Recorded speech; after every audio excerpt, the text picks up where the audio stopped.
Welcome to crime diaries. ఈరోజు మన guest Nayeem కేసులో సిట్ అధికారిగా పనిచేసిన ఆఫీసర్ పేరు సాయి కృష్ణ గారు. సాయి కృష్ణ గారు ఉమ్మడి ఆంధ్రప్రదేశ్తో పాటు విభజన జరిగిన తర్వాత ఆంధ్రప్రదేశ్లో ఏసీబీలో పనిచేసి రిటైర్ అయిన ఆఫీసర్.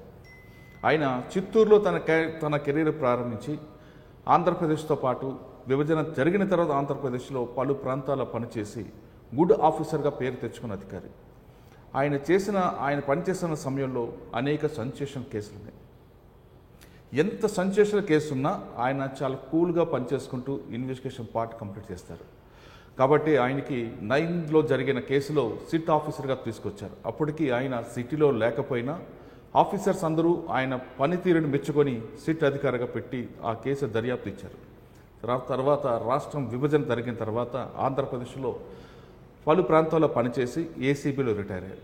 సాయి కృష్ణ గారిని అడిగి అప్పుడు ఆ ప్రాంతంలో అంటే సాయి కృష్ణ గారు పోలీస్ డిపార్ట్మెంట్లకు వచ్చే సమయంలో పోలీసింగ్ ఏ విధంగా ఉండేది, ప్రజలకి పోలీసులకు మధ్య సంబంధాలు ఏ విధంగా ఉండేవి, తర్వాత రిటైర్ అయిన తర్వాత వచ్చేసరికి ప్రజలకి పోలీసుల మధ్యన గౌరవం కానీ అనుబంధం కానీ పెరిగిందా తగ్గిందా, వాటితో పాటు సెన్సేషనల్ కేసులు చేస్తున్నప్పుడు పోలీస్ ఇన్వెస్టిగేషన్ పార్ట్ ఏ విధంగా ఉండాలి అనే విషయాల్ని ఆయన తెలుసుకుందాం. అంతేకాకుండా నయీం కేసులో దర్యాప్తు ఏ స్థాయిలో ఉంది, ఆయన రోల్ ఎంతవరకు ఉంది అనే విషయాన్ని కూడా అడిగి తెలుసుకుందాం. సార్ నమస్తే అండి. నమస్తే అండి. సాయి కృష్ణ గారు దాదాపు 95 ఆ టైంలో అనుకుంటా మీరు పంజాగుట్ట ఇన్స్పెక్టర్ అనుకుంటా.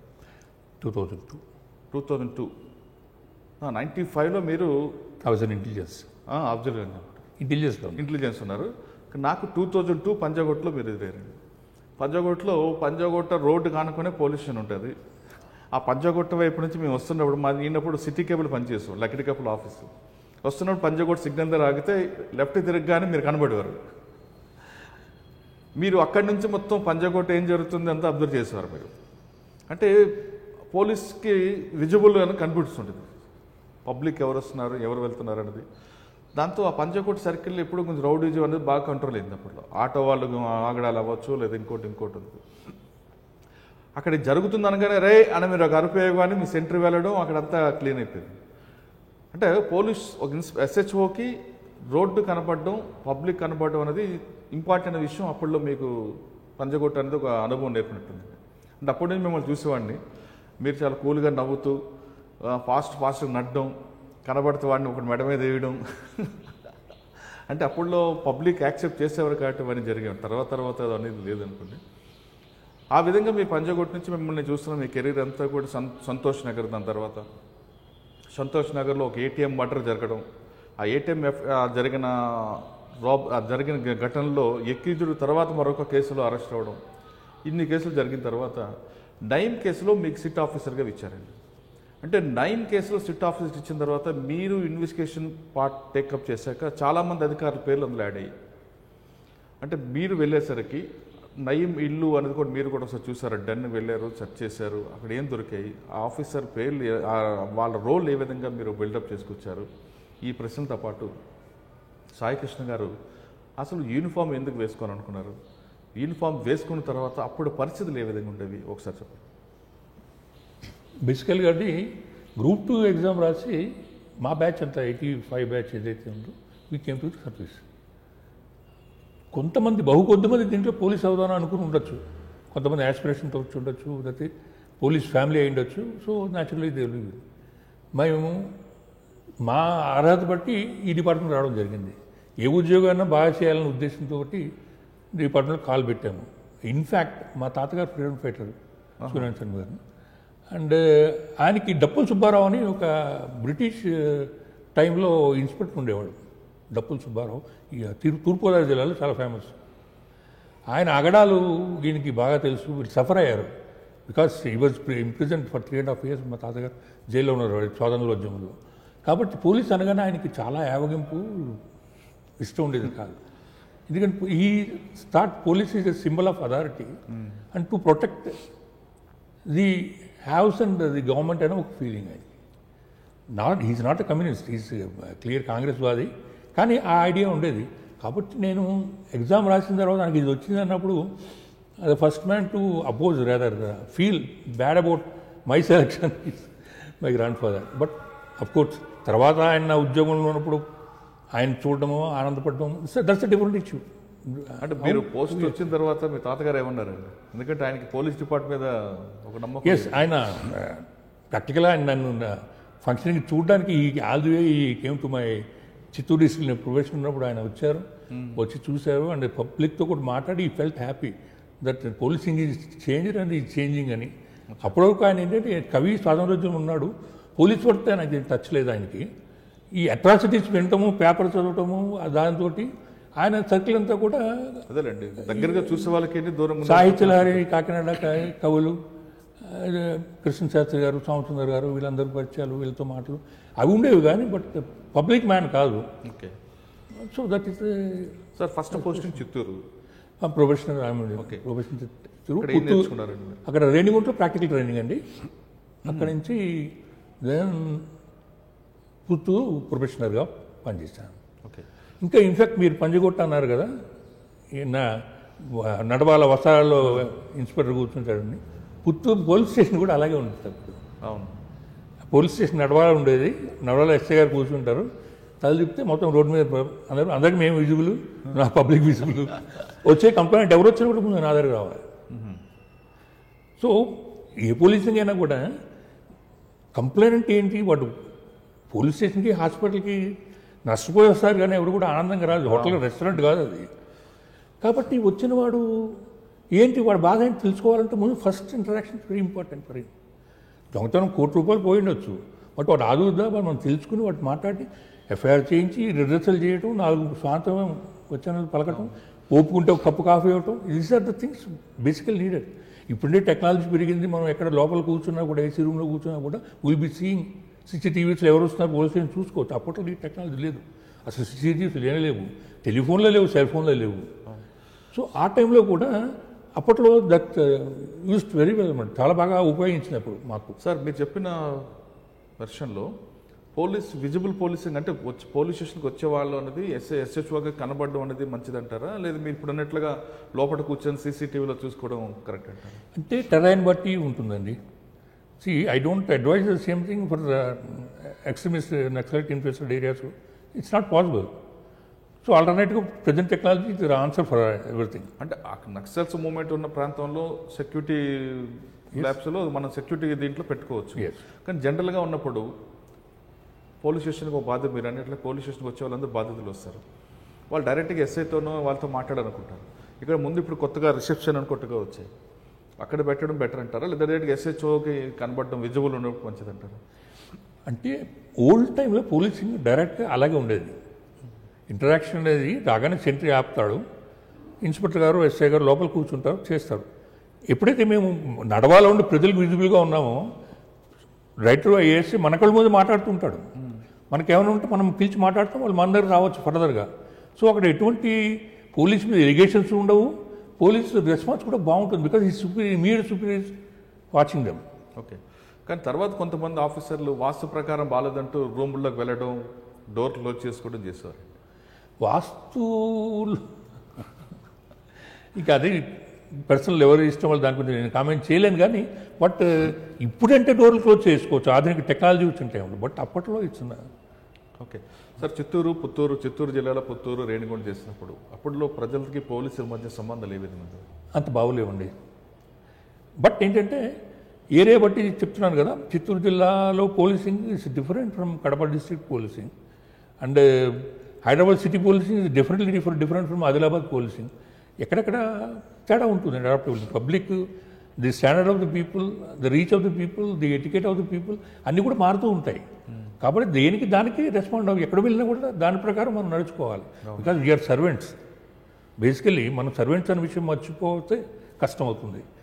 We are not bosses, we are servants for the people, మనం ఉన్నదే వాళ్ళ గురించి. కాబట్టి వాళ్ళ బట్టి మనం అడాప్ట్ అవ్వాలి, మనం మారాలి. సార్ చిత్తూరు తర్వాత ఎక్కడికి వచ్చారు?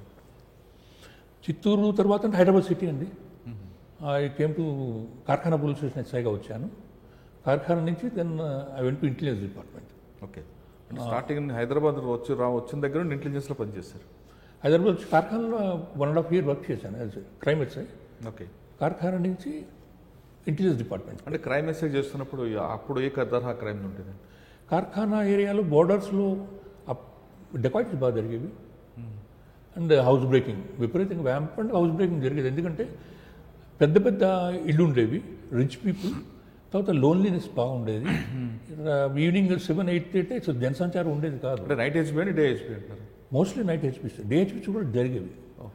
Lucky we could catch day. Sir అప్పట్లో డే హెచ్పి నైట్ హెచ్పి జరిగితే ఆ ఎంఓ చూసి మీలాంటి ఆఫీసర్లు అందరూ కూడా అది ఎవరు చేశాడని చెప్పేవారండి. అవును, అంటే ఎంట్రీ ఎలాగుంటుంది, ఎగ్జిట్ ఎలాగుంటుంది, గ్రిల్ అఫెన్సా లేదా అని ఎవరో ఒక పేరు అప్పుడు లిమిటెడ్ పర్సన్స్ ఉంటారు. ఆ ఎంఓకి అంటే ఆ స్టైల్ ఇన్వెస్టిగేషన్కి అలవాటు అయిపోయిన ఆఫీసర్కి తర్వాత ఎందుకంటే దొంగలు కూడా పనితీరు వాళ్ళు మెరుగుపరుచుకున్నారు, వాళ్ళు కూడా కొత్త వాళ్ళు వస్తున్నారు. అప్పుడు ఆ టైప్కి అలవాటు పడిన ఇన్వెస్టిగేషన్కి తర్వాత వచ్చేదానికి అలవాటు పడడం కష్టమైందేమన్నా? ఖచ్చితంగా కష్టంగానే ఉంటుందండి. అంటే మా లెవెల్లో కాదు, ఎందుకంటే మా జనరేషన్లో మాకు సైబర్ క్రైమ్స్ అనేది మీరు last when we became supervising officers, then we have encountered these cyber crimes and all that. అప్పుడు సైబర్ క్రైమ్స్ లేవు. కాబట్టి ఈ టెక్నాలజీ అనేది ట్రైనింగ్ ద్వారా మళ్ళీ మేము తీసుకుని అడాప్ట్ అయ్యాం సైబర్ క్రైమ్స్ ఇన్వెస్టిగేషన్ అనేది. అప్పుడు that is the way. But how department ఎవరైనా కూడా రిఫ్రెష్ లేటెస్ట్ డెవలప్మెంట్స్ రిఫ్రెష్ చేస్తారు కాబట్టి మేము అవుతాం. కానీ బట్ బేసికల్లీ అప్పుడు అఫెండర్స్ వేరు, ఇప్పుడు అఫెండర్స్ వేరు. ఎంఓ సిస్టమ్ ఇప్పుడు చాలా తగ్గిపోయిందండి, మారిపోయింది. The same offender is doing all them overs. అవును. కాబట్టి మనం సింగిల్ అదిలాగా సీన్లో చూసి సోన్స్ ఆఫ్ అంటే అనేది అమాయకత్వం అవుతుంది. అదే ఎప్పుడో మీరు కొంతమంది చూసేవాళ్ళండి, లాక్ బ్రేక్ అయితే వీడు ఫలానా వాడే చేస్తాడు, కరెక్ట్గా వాడి ఇంటికి వెళ్తే వాడు ఉండేవాడు. అవును, ఎస్. ఇప్పుడు వాడు అన్ని చేస్తున్నాడు. అంటే సార్ ఒకటి చెప్తాను చూడండి, కమ్యూనికేషన్ ఎలా పెరిగిందో ట్రాన్స్పోర్ట్ అలాగే పెరిగింది. ఇప్పుడు మన నార్త్ ఇండియా నుంచి వచ్చి మన గ్యాంగ్స్ ఇక్కడ ఆపరేట్ చేస్తున్నాయి. బీహార్ గ్యాంగ్స్ వస్తున్నాయి, రాజస్థాన్ గ్యాంగ్స్ వస్తున్నాయి, గుజరాత్ గ్యాంగ్స్ వస్తున్నాయి. ఇక్కడికి వచ్చి అఫెన్సెస్ చేసి వెళ్ళిపోతున్నారు. ఇది cosmopolitan city, Hyderabad city particular చెప్పాలంటే. ఎక్కడెక్కడ నుంచి వస్తారు, ఎక్కడో పనిచేస్తారు, పనిచేసిన కూడా దొంగతనం చేసి వెళ్ళిపోతాడు. వీడి యానిటేషన్ మనకు తెలియవు. అప్పట్లో మనం కూడా కాలానికి అనుగుణంగా మారుతుండాలంటారు ఇన్వెస్టిగేషన్ పార్ట్. ఎస్. అంతేగాని అప్పుడే వాడే చేశాడు ఇప్పుడు ఇదే చేస్తుంటాడు అని అనుకోవడం బ్రహ్మ, అమాయకత్వం, ఇన్నోసెన్స్. ఓకే సార్, కార్ఖానా తర్వాత మీరు ఇంటెలిజెన్స్కి వచ్చారు. ఇంటెలిజెన్స్ ఏ సంవత్సరం నుంచి పనిచేశారు? అప్పుడు ఇంటెలిజెన్స్లో పొలిటికల్ ఇంటెలిజెన్స్ ఏ విధంగా ఉండేది? ఇన్ఫాక్ట్ అదే ఇంటెలిజెన్స్ చాలా కాలం మీరు పనిచేశారు. Intelligence 11 years పనిచేశానండి. అసలు మొత్తం టోటల్గా అన్ని రాజకీయ పార్టీల గురించి కానీ ప్రభుత్వాల గురించి మీకే ఎక్కువగా. అంటే ఇంటెలిజెన్స్లో ఎలాగ ఉంటుందంటే స్పెషలైజేషన్ సబ్జెక్ట్స్ ఉంటాయి. లైక్ బట్ నేను mostly I work in control room, I work as zonal inspector. When he is zonal inspector he will be looking after all subjects. Okay. జిల్లాలో నేను నల్గొండలో పనిచేస్తాను. Nalgonda district all political parties చూస్తాం మనం, single ఒక political party కాదు. అట్లనే తర్వాత స్పెషల్ ఎంక్వైరీ సెల్లో చేయడం జరిగింది. అప్పుడు మా సీనియర్ ఆఫీసర్స్ బాగా గైడ్ చేశారు మమ్మల్ని, అసలు ఎంక్వైరీస్ ఎలా చేయాలి అండ్ థింగ్స్. అది నాకు కెరీర్లో చాలా ఉపయోగపడింది. ఎంక్వైరీ చేయడం అనేది ఎలాగ, అసలు anything investigation enquiry both are different. ఎలా చేయాలనేది అది that help us a lot. Intelligence department special enquiries చేశాను నేను. అంటే ఇంటెలిజెన్స్లో 2 విషయాలు కనిపిస్తుంటాయి సార్. ప్రభుత్వ పథకాలు కరెక్ట్గా అమలు జరుగుతున్నాయా లేవా, ఆ పథకాలు పక్కదారి పడుతున్నాయా లేవా, ఇంకా ప్రభుత్వం మీద ప్రజలు ఏమనుకుంటున్నారు, ప్రజలకి ఇంకా ఏం కావాలనుకుంటున్నారు, వీటి మీద ఎక్కువ ఫోకస్ చేయాలనేది ఇంటెలిజెన్స్లో చెప్తుంటారు. కానీ తర్వాత ఆ ఇంటెలిజెన్స్ వింగ్ అనేది పక్కదారి పట్టింది అనేది ఒక ఆరోపణ ఉందండి. అంటే ప్రభుత్వం ప్రత్యర్థులు ఏం చేస్తున్నారు, ప్రభుత్వంలో ఉన్న వాళ్ళు ఎవరైనా ప్రభుత్వాన్ని కూలగొట్టే చేస్తున్నారా, లేదా ప్రతిపక్షాలు ఏం చేస్తున్నాయి, వాటి కోసమే ఎక్కువగా ఇంటెలిజెన్స్ ఫోకస్ చేసినదని అప్పుడు ఆరోపణలు ఉన్నాయి. వాస్తవం అంటారా? ఇప్పుడు మీ దానికి 2 రకాలుగా చెప్పుకోవచ్చు. మీదే మాట, నేను చెప్పిన మాట దాన్ని అన్వయించుకోవడంలో తేడా ఉంటుంది. ప్రభుత్వ పథకాలు ఎలా వెళ్తున్నాయి, ప్రజలు రీచ్ అవుతున్నాయా లేదా, రీచ్ కావట్లేదా, కారణం ఏంటి, who are the people responsible for the side tracking of the schemes, siphoning చేస్తున్నారా, ఇవన్నీ ఈ లిస్ట్ ఎప్పుడైతే వస్తుందో అపోజిషన్ న్యాచురలీ ఇది ఎత్తి చూపైతే అపోజిషన్ ఉంటుంది. అపోజిషన్ వాళ్ళు కూడా ఏమైనా ఇన్వాల్వ్ ఉన్నారా, ఈ total gamut of all the facts అనేది గవర్నమెంట్కి తెలియాలి. తెలియపోతే ఇంటెలిజెన్స్ ఇస్ ఫెయిల్యూర్. కాబట్టి అన్నీ చెప్పడం వల్ల దాన్ని ఏది అవసరం గవర్నమెంట్ ప్రభుత్వం వారికి కావాల్సిన అవసరాన్ని తీసుకుంటారు. మనం చెప్పేది intelligence. What is me intelligence అంటే ఇంటెలిజెన్స్ అనేది ఏంటంటే ద ఫ్యాక్ట్ని రీడబుల్ ఫామ్లో ప్రజెంట్ చేయడమే ఇంటెలిజెన్స్. అవునండి.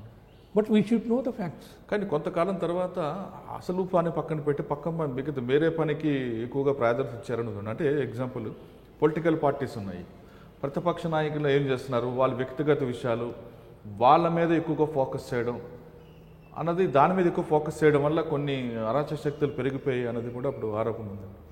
దేని మీద ఏ వింగ్ ఆ వింగ్ ఉందండి. ఇప్పుడు మీరు చెప్పేది పొలిటికల్ ఇంటెలిజెన్స్ మాట్లాడుతున్నారు. అరాచక శక్తులు అనేది that's different, there separate wings. SIB ఉంది, వీళ్ళు ఎవరు చూసుకుంటారు, వాళ్ళ జాబ్ వాళ్ళు చేస్తున్నారు. కాబట్టి పొలిటికల్ ఇంటెలిజెన్స్ వాళ్ళ పని వాళ్ళు చేస్తారు. చెప్తున్నా కదా మీరు,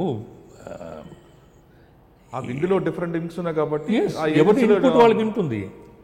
ఈ పొలిటికల్ వింగ్ కాబట్టి పొలిటికల్ ప్రభుత్వానికి సంబంధించిన పథకాలు ఎంతవరకు ఉన్నా వాటి మీద మీ ఫోకస్. అంటే అప్పుడు మీరు పనిచేస్తున్న టైంలో ప్రభుత్వ పథకాలు నిజంగా ప్రజలకు వెళ్ళట్లేదా, ప్రభుత్వం మీద ప్రజలు ఏమనుకున్నవారండి ఎక్కువ? నేను అంటే మోస్ట్లీ స్పెషల్ ఎంక్వైరీస్లో కాన్సన్ట్రేట్ చేయడం జరిగింది సార్. స్పెషల్ ఎంక్వైరీస్ అంటే allegations on official machinery, allegations on politicians, anything it can be covered అనమాట. ఓకే. సో దాంట్లో చేయడం జరిగింది. జనరల్గా మీరు చెప్పినట్టు ప్రభుత్వ పథకాలన్నీ మొత్తం ఎలా ఉన్నాయి ఇవన్నీ ఫర్ షార్ట్ పీరియడ్ చేశాను మీరు చెప్పి కరెక్టే. బట్ దాని మీద అప్పట్లో ప్రభుత్వ పథకాలు సైడ్ లైన్ అయినప్పుడు పబ్లిక్లో రియాక్షన్ చాలా తక్కువ ఉండేదండి, ప్రజలకు తెలిసేది కాదు.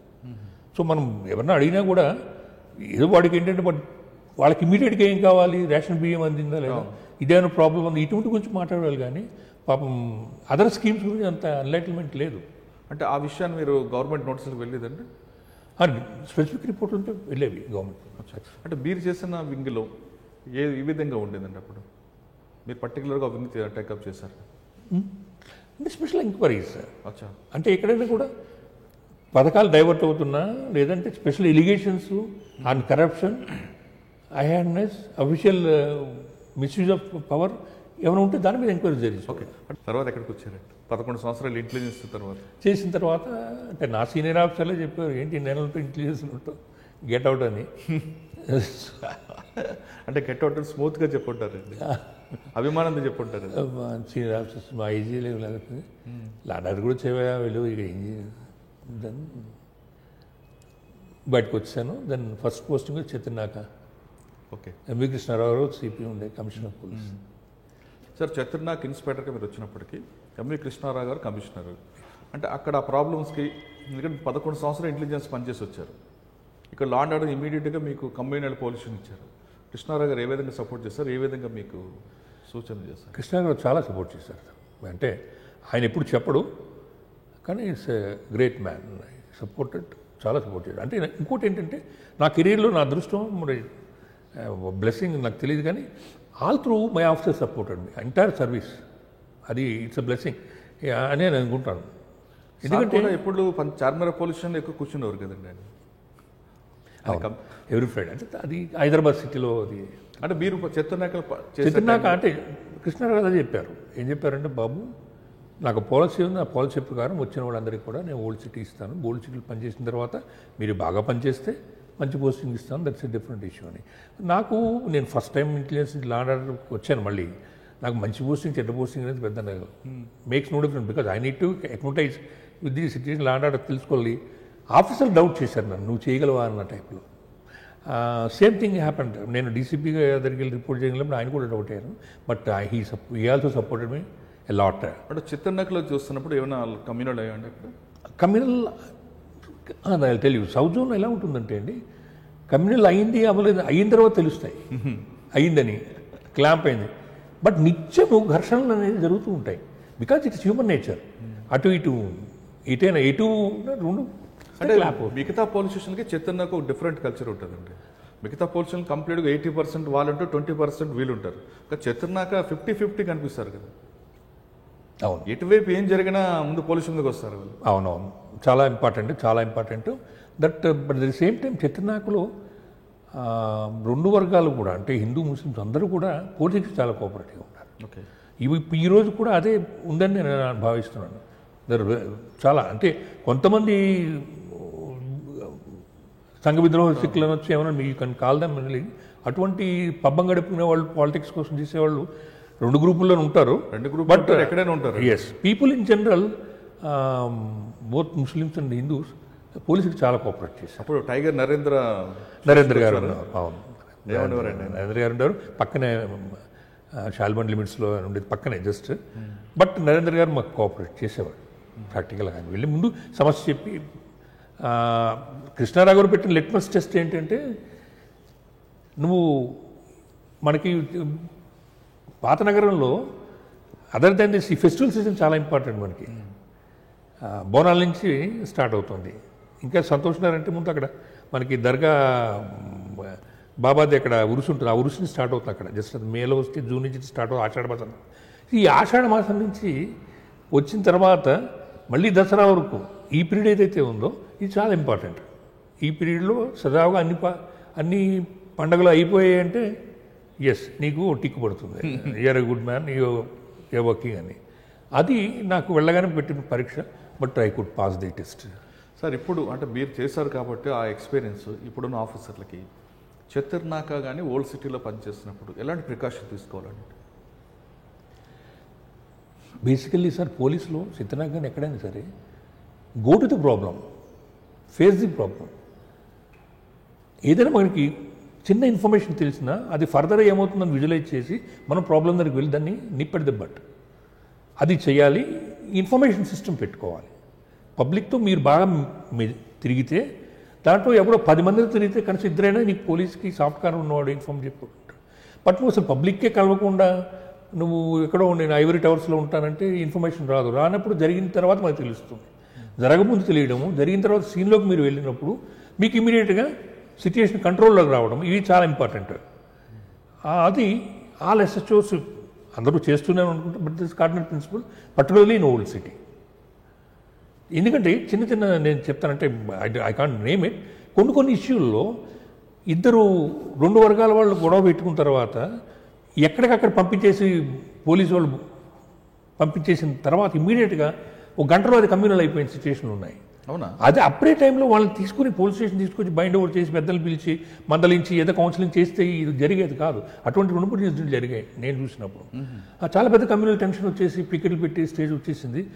లక్కీగా తర్వాత సేమ్ అయింది.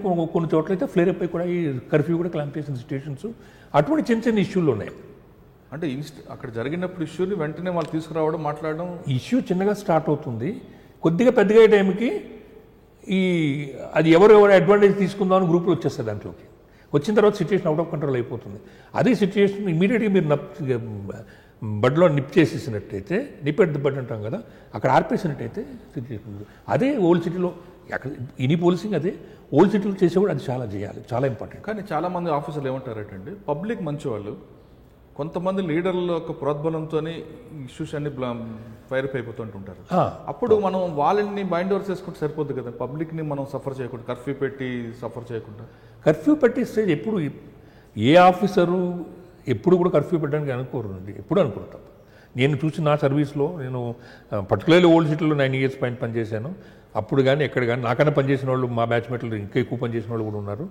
ఎవరు కూడా ఏ సీనియర్ ఆఫీసర్ అది అనుకోరు. సిచ్యువేషన్ అవుట్ ఆఫ్ హ్యాండ్స్ అయినప్పుడే వస్తుంది ఇదంతా. బట్ ఏంటంటే అక్కడ ఏంటంటే దాని కన్సర్న్ ఎస్హెచ్ఓ లాక్సిటీ వల్ల ఇంకా ఏదైనా కుట్ర ఉండి కోణం కూడా ఉండొచ్చు. అట్లా ఉన్నప్పుడు కొన్ని సిచ్యువేషన్ అవుట్ ఆఫ్ కంట్రోల్ అవుతుంది. అంటే పబ్లిక్ మైండ్ని స్పాయిల్ చేస్తున్న లీడర్స్ మీద మనం ఎక్కువగా ఫోకస్ బెటర్ ఏమో కదా. అది జరుగుతుంది. అది చేశారు, మేము చేసాము, మామూలు చేస్తున్నాం. Just okay. చెత్తున్నాక తర్వాత ఎక్కడికి వచ్చారు? చిత్తూరు దాన్ని నాకేమిటి పంజగుట్ట. పంజగుట్ట అప్పటికి పంజగుట్టలో మా సక్సెసర్ పెద్ద స్టాంప్ వేసి వెళ్ళిపోయి వెంకటేశ్వరరావు గారు అద్భుతంగా బాగా పనిచేశాడు. ఈ పీపుల్ ఫ్రెండ్లీ మ్యాన్. బాగా రఘురామ్ అనుకుంటారండి మీరున్న టైంలో? కాదు, ఏసీపీ గారు నేను ఉన్నప్పుడు రామారావు గారు ఉండేవారు. పల్లె రామారావు గారు ఆయనకన్నా ముందు రఘురామ ఉండేవారు. ఆయన ఉండేవారు. రామారావు గారి తర్వాత జగన్మోహన్ రావు గారు వచ్చారు. అవునండి సార్. ఇప్పుడు పంజాగుట్ట పొల్యూషన్ అండి. పంజాగుట్ట అనేది సిటీకి ఒక హార్ట్. అది అక్కడ వీవీపీ మూవ్మెంట్ ఉంటుంది, ట్రాఫిక్ ఉంటుంది, క్రైమ్ రేట్ ఉంటుంది, అన్నీ మిక్స్ ఉంటుందండి. పబ్లిక్ కూడా రకరకాల పబ్లిక్ అక్కడ వస్తుంటారండి. మీరు చెత్తర్నాక నుండి ఇక్కడికి వచ్చేసరికి అక్కడ కల్చర్ ఏ విధంగా ఉంది, పబ్లిక్ యాటిట్యూడ్ ఏ విధంగా? ఎస్, పోలీసులు మీరు అనుకుంటే అడాప్టివిటీ చాలా ఇంపార్టెంట్. చిత్తనాక పోలీసింగ్కి పంజగుట్ట పోలీసింగ్ డిఫరెన్స్ ఉంటుంది. ఇందాక అన్నట్టు ఆదిలాబాద్ పోలీసింగ్కి మన హైదరాబాద్ సిటీ పోలీసింగ్కి డిఫరెంట్ హస్తమశకాంతరం ఉంటుంది. So adaptability important. Any police officer has to be get adapted to situations. So అలాగే మార్పు. కానీ బట్ బేసికల్లీ ఒకటి మాత్రం లైన్ తీసుకోవాల్సిందంటే అవైలబిలిటీ టు పీపుల్. అది ఎక్కడైనా తప్పదు పోలీసులో. అది అది మనకి సేవ్ చేస్తుంది ఎప్పుడైనా సరే. పంజగుట్లో కూడా సేమ్ మీరు చెప్పినట్టు నడవాలో వెళ్ళగానే పోలీసు ఇన్స్పెక్టర్ గారు బయట కూర్చుని ఉంటాడు. సో అక్కడ కూడా విజిబిలిటీ అనేది అప్పుడే ఇంకా క్లోజ్ సర్క్యూట్ కెమెరాస్ అవి స్టార్ట్ అయింది, ఇంకా స్టార్ట్ కాలే పూర్తిగా అప్పుడు కూడా. అప్పుడు కెమెరా ఇంకా లేవు. So the same thing help good. అట్లనే నడిచిపోయింది అది కూడా పోలీసింగ్. నేను ఒకటేనండి, నేనేగా చాలామంది పోలీసు సక్సెస్ఫుల్ పోలీస్ ఆఫీసర్ అయిన కూడా సిచ్యుయేషన్ ప్రాబ్లంకి ముందు మనం వెళ్ళాలి, ప్రాబ్లంతో వెళ్ళిపోవాలి. ప్రాబ్లం ముదిరే వరకు వెయిట్ చేయకూడదు. అచ్చా, ప్రాబ్లం స్టార్ట్ అవుతున్నప్పుడు మీరు ఉండాలి, మనం వెళ్ళిపోవాలి. వెళ్తే ప్రాబ్లం సాల్వ్ అవుతుంది, లేదా పెద్ద అయిపోతుంది. We need to face the trouble. అంటే మీరు చెప్తున్నట్లుగా ఎస్హెచ్ఓ వెళ్ళాలంటారా, లేదంటే ఆ ఏరియా కానిస్టేబుల్ వెళ్ళాలంటారా? డిపెండ్స్. కానిస్టేబుల్ కదా, ఇన్ఫర్మేషన్ రాగానే కానిస్టేబుల్ లెవెల్ వదిలేయకూడదండి. సీనియర్ ఆఫీసర్స్ వెళ్ళాలి, ఎస్ఐ వెళ్ళాలి, ఎస్ఐ కాకపోతే ఇన్స్పెక్టర్ వెళ్ళాల్సిందే. There is no other go. But it all officers వెళ్తే తర్వాత నెక్స్ట్ ఆఫీసర్ వచ్చేవాడు ఉండడు. అవును, అది కూడా ఒక ప్రాబ్లం ఉంది. ఒక డీసీపీ లెవెల్ ఆఫీసరు చిన్న రప్చర్కి సీన్లోకి వచ్చేస్తే నెక్స్ట్ ఎవరు రావాలంటే ఆయన ఫెయిల్ అయితే ఇంకెవరు జాయింట్ సిపిఓ రావాలి. తప్పు కదా అది. సో అది చూసుకోవాలి. సీనియర్ ఆఫీసర్ ఎప్పుడు వెళ్ళాలి కూడా చూసుకోవాలి. సీన్లో ఇమీడియట్గా సీనియర్ ఆఫీసర్ రాకూడదు. But situation out of control అయితే రావాల్సింది తప్పదు, సూపర్వైజర్ ఉండాలి కదా. కొంతమంది ఆఫీసర్లు అసలు ఎస్ఐ పోస్ట్ కూడా చేస్తుంటారు కదండి. చెప్తున్నారు కదండి, కొన్ని అమాయకత్వాలు ఉంటాయి. I can't comment on my senior officers. కొంతమంది అమాయకులు ఉంటారు. సార్, పంజగుట్లో మీకు బాగా గుర్తుండిపోయి 2-3 ఘటనలు చెప్పండి. లా అండ్ ఆర్డర్ విషయంలో కానీ, క్రైమ్ విషయంలో కానీ. ఒకటి, మేము ఒక బిగ్ కాంక్లేవ్, అంటే పంజగుట్ మీకు తెలుసు ఆల్ విఐపీస్ ఉండే ప్లేసు. అండ్ బందోబస్తు పాయింట్ ఆఫ్ వ్యూలో లా అండ్ ఆర్డర్ బందోబస్తు చాలా హెవీగా ఉంటుందన్నమాట. సో దాంట్లో మేము బీజేపీ, అప్పుడు వాజ్పేయి గారు ప్రైమ్ మినిస్టర్ ఉన్నప్పుడు బీజేపీ కాంక్లేవ్ జరిగింది. మొత్తం క్యాబినెట్ అంతా ఇక్కడ ఉంది. ప్రైమ్ మినిస్టర్ ఆఫ్ ఇండియా ఇక్కడ మన రాజ్భవన్లో ఉన్నారు, వైస్రాయ్లో ఉన్నారు. వైస్రాయ్ మాది కాదనుకోండి, బట్ ఇక్కడ మన తాజ్లో కొంతమంది, రాజ్భవన్లో మన సోమాజిగూడ గెస్ట్ హౌస్లో, దెన్ ఇక్కడ వెల్కమ్ హోటల్లో. సో మొత్తం అంతా విఐపీలు ఉన్నారు. అది దట్ వెంట్ ఫర్ 1 వీక్. ఆ 1 వీక్ మాకు వెరీ గ్రూయలింగ్ టైం అండి. అది సక్సెస్ఫుల్గా వెళ్ళిపోయింది. ఏమైపోతున్నాను కదా, బట్ మేము we need to be prepared. Police తప్పదు కదా, అన్ఈవెంట్ఫుల్గా హ్యాపీగా వెళ్ళింది. అది మాకు చాలా స్ట్రెస్ఫుల్ అండి. We need to spend our time here. Okay, మొత్తం అంతా ఇక్కడే ఉన్నాం, ఇంటికి వెళ్ళకుండా ఇక్కడ పోలీస్ స్టేషన్లో పడుకోవటం అంతే. అది స్ట్రెస్ఫుల్. తర్వాత గుర్తుండే ఇన్సిడెంట్స్ అంటే కొన్ని కేసెస్ ఉన్నాయండి. లైక్ ఒక లాడ్జ్లో మర్డర్ జరిగింది. దట్స్ లైక్ అంటే బావమరిదే బావమరిది చంపుతాడు, అది మనకు తెలియదు. మనకి 2 రోజుల తర్వాత పిట్రిఫైడ్ బాడీ ఉంటుంది లాడ్జ్లో, బాత్రూంలో స్మెల్ వస్తుందని లాడ్జ్ వాళ్ళ తలుపాలు కూడా చూస్తారు. చూసిన తర్వాత పోలీసుకి చెప్తారు, పోలీసు వెళ్ళిన తర్వాత అక్కడ చూస్తే అడ్రస్లో ఏదో రాంగ్ అడ్రస్ ఇస్తాడు, ఏదో కడప అని చెప్పి ఇస్తాడు. ఇచ్చిన తర్వాత క్లూలెస్, బాడీ పిట్రిఫైడ్, మిస్సింగ్ కేసులు ఏమున్నాయని మనం ఎగ్జామిన్ చేయడం మొదలు పెడతాము. ఇది కొంచెం నెక్స్ట్ డే న్యూస్లో రాగానే 2-3 మా సంవత్సరం మిస్సింగ్ రావటము, ఐడెంటిఫై చేసుకోవడం బాడీని, వాడు కాదనుకోవడం, బికాజ్ బట్టలు బట్టి దాన్ని బట్టి వెళ్తాం. ఇట్లా 2-3 జరిగాయి సైమిల్టేనియస్గా. చిన్న క్లూ నాకు దొరకడం అనేది అడ్వాంటేజ్ అయింది. ఏంటంటే అక్కడ సీన్ ఆఫ్ అఫెన్స్లో, అంటే జనరల్గా అండి సీన్ మనం అబ్జర్వ్ చేసి వెళ్తున్నప్పుడే మనతో పాటు ఫోరెన్సిక్ ఎక్స్పర్ట్స్ ఎవరైతే ఉంటారో క్లూస్ టీమ్ తీసుకెళ్ళిపోవాలండి.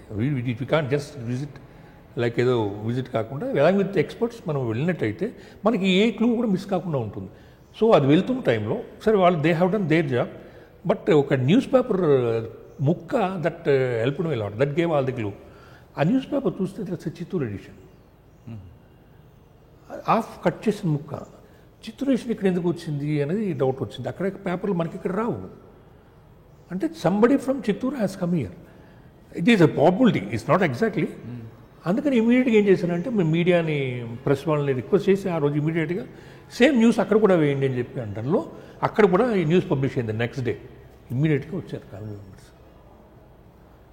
బాడీ ముందు ఐడెంటిఫై మిస్సింగ్, వాళ్ళు కాంటాక్ట్ చేసి మిస్సింగ్ అని చెప్పి వచ్చారు. రావడంతో దెన్ బాడీ ఐడెంటిఫై అయిన తర్వాత ఎప్పటికీ కూడా మర్డర్ కేసులో మీకు తెలుసు చాలా ఈజీ మనకి ఫర్దర్ క్లూస్ రావడం అనేది. కానీ అక్యూజ్డ్ అబ్స్కాండింగ్ మనకి, నేను చిత్తూరులో పనిచేయడం నాకు కొంచెం అడ్వాంటేజ్ అయిందని అనుకుంటాను. అదర్వైజ్ అంటే జనరల్గా కూడా మనం చూస్తాము ఏరియా బట్టి వీడు ఎక్కడ పోయిండొచ్చు అఫెండర్ అని చెప్పి first we thought of Bengaluru. So అటు నుంచి మనం వెళ్తాము, అక్కడ బెంగళూరులో వాడు అక్కడ కొన్నాళ్ళు ఉండడము, మనకి అంతా రికార్డ్ రావడము. తర్వాత ultimately we caught him in Chittoor refers brought book చేసేసాం. ఎందుకు చేశాడంటే మర్డర్? జెలసీ అండి, బావమరిది జెలసీ, ఆస్తి అతను వెళ్ళిపోతుంది. అచ్చా. నథింగ్. ఏంటంటే మామగారు ఆస్తి న్యాచురల్లీ కూతురు కొడుకు ఇద్దరికి సగం సగం వస్తాను అనుకున్నాడు.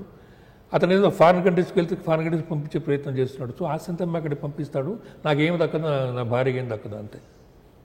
అంతే సార్. ఇప్పుడు ఆ కేసు మీరు చిత్తూరు బెంగళూరు వరకు మీ టీం జర్నీ చేసింది కదా, ఆ ఎక్స్పీరియన్స్ అది ఎవరు ఇస్తారండి? ఎస్ఆర్ ఇస్తారండి. ఇస్తారా? ఎస్ఆర్ ఇస్తారు. కానీ మాకేమైందంటే ముందు కొంచెం మా డీసీపీ గారు మాకు అడ్వాన్స్ ఇచ్చారు, సఫిషియెంట్ కాకపోతే మా జేబు నుంచి పెట్టుకుని తర్వాత క్లెయిమ్ చేసుకున్నాం. అప్పుడు ఉమేష్ షరఫ్ అనుకుంటాను. లేదు, మేడం ఉన్నారు, అంజనా సిన్హా మేడం ఉన్నారు. ఆ కేసు టైం అంజనా సిన్హా గారు. అంజనా సిన్హా మేడం. ఓకే. ఇప్పుడు ఆ కేసులో కన్విక్షన్ వచ్చిందంటే?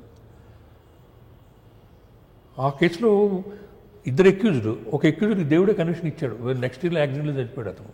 అయ్యో. రెండో ఎక్యూజ్డ్ ఉన్నాడు, చెప్పలేను. సార్, పంజాగుట్ట పనిచేస్తున్న టైంలో ఒక బాబు కిడ్నాప్ మర్డర్ అయిందండి. అసలు ఆ కేసు గురించి చెప్పండి. ఒక మేడం కాన్వెంట్ నడుపుతుంటారు మన ఇక్కడ ఆనందర్ కాలనీలో. ఆవిడ వాళ్ళ బంధువుల అబ్బాయి అనాథగా ఉంటే పెంచుకున్నారు. ఆవిడ పెంచుకుని అందుకని తల్లి తండ్రి సిస్టర్ కూడా పోవడం జరిగింది దాంట్లో. ఆవిడ ఒకరోజు ఏమైందంటే అబౌట్ 2:30కి మాకు పోలీస్ స్టేషన్లో ఆవిడ వాళ్ళ అబ్బాయిలు వచ్చి కంప్లైంట్ ఇచ్చారు.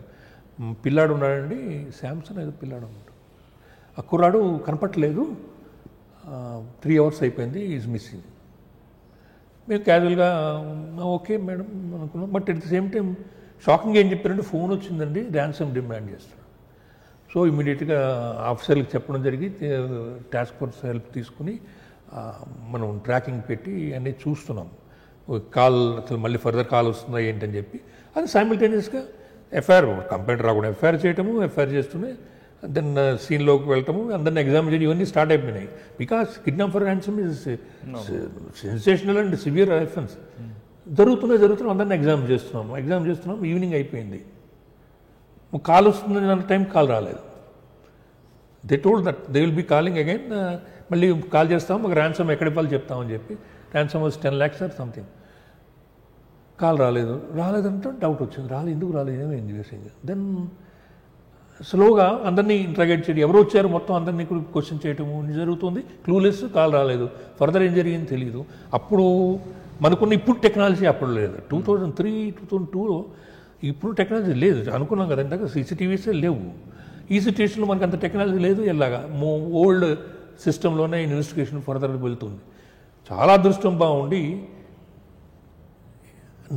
మిడ్ నైట్ ఇట్ సెల్ఫ్ మాకంటే ఎక్కడ క్లూ ఉందని చెప్పి వెళ్ళిపోయి మేమే పోయి తీసుకుంటున్నాం. కాబట్టి ఆ రోజు అక్కడ ఎదురింట్లో వాడు తెలిసినవాడు వచ్చేదో వైట్ వాష్ చేసేది ఏదో సంథింగ్ ఏదని చెప్పారు. చెప్తే దట్ మ్యాన్ వాడు ఎక్కడ ఉంటాడని చెప్పి వెళ్ళి అతన్ని ఎగ్జామిన్ చేశాను. బాబాయ్ ఏం జరిగింది సార్, నేను ఆ రోజు నిచ్చెన పట్టుకెళ్తున్నాను, నేను వైట్ వాష్ చేయడానికి నిచ్చెన పట్టుకెళ్తుంటే దిశ ఇద్దరు కుర్రాళ్ళు వెళ్తున్నారు. ఎవరు కుర్రాళ్ళు అంటే, సార్ అతను ఇద్దరు కూడా ఆ కాన్వెంట్ ఉన్న ఇంట్లో ఉంటారు అంటే అప్పుడు మాకు the other person who has joined పిల్లాడిని తీసుకెళ్ళింది ఎవరు అని చెప్పి ఫర్దర్ తెలియడం జరిగింది. తెలిసినప్పుడు మేము అతన్ని అప్పటికే ఇది చాలా సెన్సేషన్ అయిపోయింది, మీడియా అంతా మాతోనే ఉంది. సో మేము ఏం చేస్తున్నాం, ఇన్వెస్టిగేషన్ ఎవ్రీథింగ్ మీడియాకి కూడా తెలుసు. బట్ ట్రాన్స్పరెన్సీ పెద్ద దానికి గోప్యం చేయాల్సిన విషయాలు లేవు కాబట్టి వీఆర్ గోయింగ్. ఉన్నప్పుడు వాడు మమ్మల్ని మిస్లీడ్ చేయడం మొదలెట్టాడు. ఈ స్టార్టెడ్ గివింగ్ ఇవన్నీ ఏమన్నాడు, సార్ నేను ఒక గ్యాంగ్ ఉంది సార్, గ్యాంగు నేను అక్కడ ఒకటి తీసుకెళ్ళి ఎందుకు మాట్లాడుతుంటే లాక్కెళ్ళిపోయారు కారులో గ్యాంగ్ అని 1 గంట సేపు చెప్పాడు. నెక్స్ట్ అవర్ మార్చి, సార్ గ్యాంగు వాళ్ళు చంపేస్తారు sir, they got weapons, short weapons ఉన్నాయి వాళ్ళ దగ్గర, వాళ్ళు తీసుకుని నన్ను అక్కడ థ్రెటన్ చేసి డబ్బులు తీసుకురా అని చెప్పి పంపించేశారు సార్, అక్కడి నుంచి నేను వచ్చేసానని చెప్పి ఇట్లా మిస్లీడ్ చేసుకుంటూ ఈ కెప్టస్ మూవింగ్. మిడ్ నైట్ వరకు తిరిగిన తర్వాత నేను ఇప్పుడు ఏసీపీలు అయిపోయింటారు, మా టాస్క్ ఫోర్స్ టీమ్ ఎస్ఐస్ మేమంతా వీ వెంట ఫర్దర్. అప్పుడు లాస్ట్లో ఏంటంటే కేపీహెచ్బి కాలనీలో 4th ఫేజ్లో వాడు ఉన్నాడు సార్, అక్కడ ఉన్నాడని చెప్పాడు. We still believe that boy was kept for ransom, ఓ గ్యాంగ్ ఉందని చెప్పి అట్లానే ప్రిపేర్ అయ్యి విత్ ఆర్మ్డ్ ఫోర్సెస్ మేము వెళ్ళడం జరిగింది అక్కడికి. టాస్క్ ఫోర్స్ అంటే ఇంకా మీకు టాస్క్ ఫోర్స్ అంతా విత్ వెపన్స్ మేము వెళ్ళాం. వెళ్ళి అక్కడ తీసుకుని సీన్ మొత్తం వీడియోగ్రాఫ్ చేస్తూ వెళ్తే మా బ్యాడ్ లక్ అక్కడ ఏం లేదు, నిరామయంగా ఉంది, ఎవరు మనుషులు లేరు. ఇక్కడంటే సార్ ఇక్కడే ఉన్నారు సార్, లోపల ఉంటారు సార్ వాళ్ళు. పొజిషన్ తీసుకుని చూస్తున్నాం, ఎవరు లేరు, గాలి. ఆఖరికి అక్కడ మళ్ళీ ఇంటర్వ్యూట్ చేసి వాడు గట్టిగా గదం వేస్తే దెన్ హీ రివీల్డ్ అక్కడ చంపేశాడండి వాడు. అయ్యో. That boy was killed by this accused before the complaint came to me. మా పోలీస్ స్టేషన్కి వచ్చే టైంకి అంటే maybe around boy was taken 12 o'clock అక్కడ తీసుకెళ్ళాడు. 1 గంట పిల్లవాడిని చంపేశాడు. 1:30 చంపేసి అక్కడ పిలిచి పైన ఆకులు కప్పేసి ఉన్నాయి బాడీ. రియలీ మేము మా వచ్చిన టీంలు శ్యామ్ వచ్చినాడు అప్పుడు, ఎస్ఐ శ్యామ్, ఇప్పుడు సమ్వేర్ పనిచేస్తూనే ఉంటాడు, 91 బ్యాచ్ కూడా సైబరాబాద్లో ఉన్నారు. సర్వదా శ్యామ్. మేము జస్ట్ వీ వెప్ట్ అనమాట, కళ్ళమండిలో వచ్చాయి మాకు. ఇంత కష్టపడి మేము చేసి ఆ పిల్లల్ని ఇంటర్వ్యూ చేస్తారు అప్పుడు బాగా. Yes of course. ఏంటి జరిగింది ఏంటంటే ఆ కుర్రాడిని చంపాలని వీడికి తెలియదు, అనుకోలేదు. అది ఇన్స్టెంట్ డెసిషన్ తీసేసుకున్నాడు అంతే. వాడంతకు హైదరాబాద్లో ఉండడం జరిగింది, కొంచెం ఏరియా తెలుసు, ఆ ఏరియాలో ఎక్కడ ఉన్నాడు, హైదరాబాద్లో చంపేరు, పందిగుట్లను ఎక్కడ ఉన్నాడు, సారీ కేపీహెచ్బి కాలనీలో ఎక్కడ ఉన్నాడు. ఏరియా ఫెమిలియారిటీ ఉంది. బట్ వాడికి ఏంటంటే డబ్బులు కావాలంటే ఎట్లా, ఈ పిల్లాన్ని ఎత్తుకుపోతే డబ్బులు ఇచ్చేస్తారు అనుకున్నాడు. మిగతా ఏం ఆలోచించి పిల్లాన్ని ఎత్తుకుపోయాడు. ఎత్తుకుపోతే పిల్లాన్ని ఎక్కడ పెట్టాలో వాడికి తెలియలేదు. పిల్లాడు బస్సు ఎక్కాడు, పిల్లాడికి హైటెక్ సిటీ చూపిస్తాను తీసుకెళ్ళాడు. హైటెక్ సిటీ పిల్లాడు ఇక్కడ క్వశ్చన్ చేశాడు, హైటెక్ సిటీ అన్నావన్నా నువ్వు ఎక్కడ తీసుకెళ్తున్నావు అని అంటే అక్కడ దింపాడు.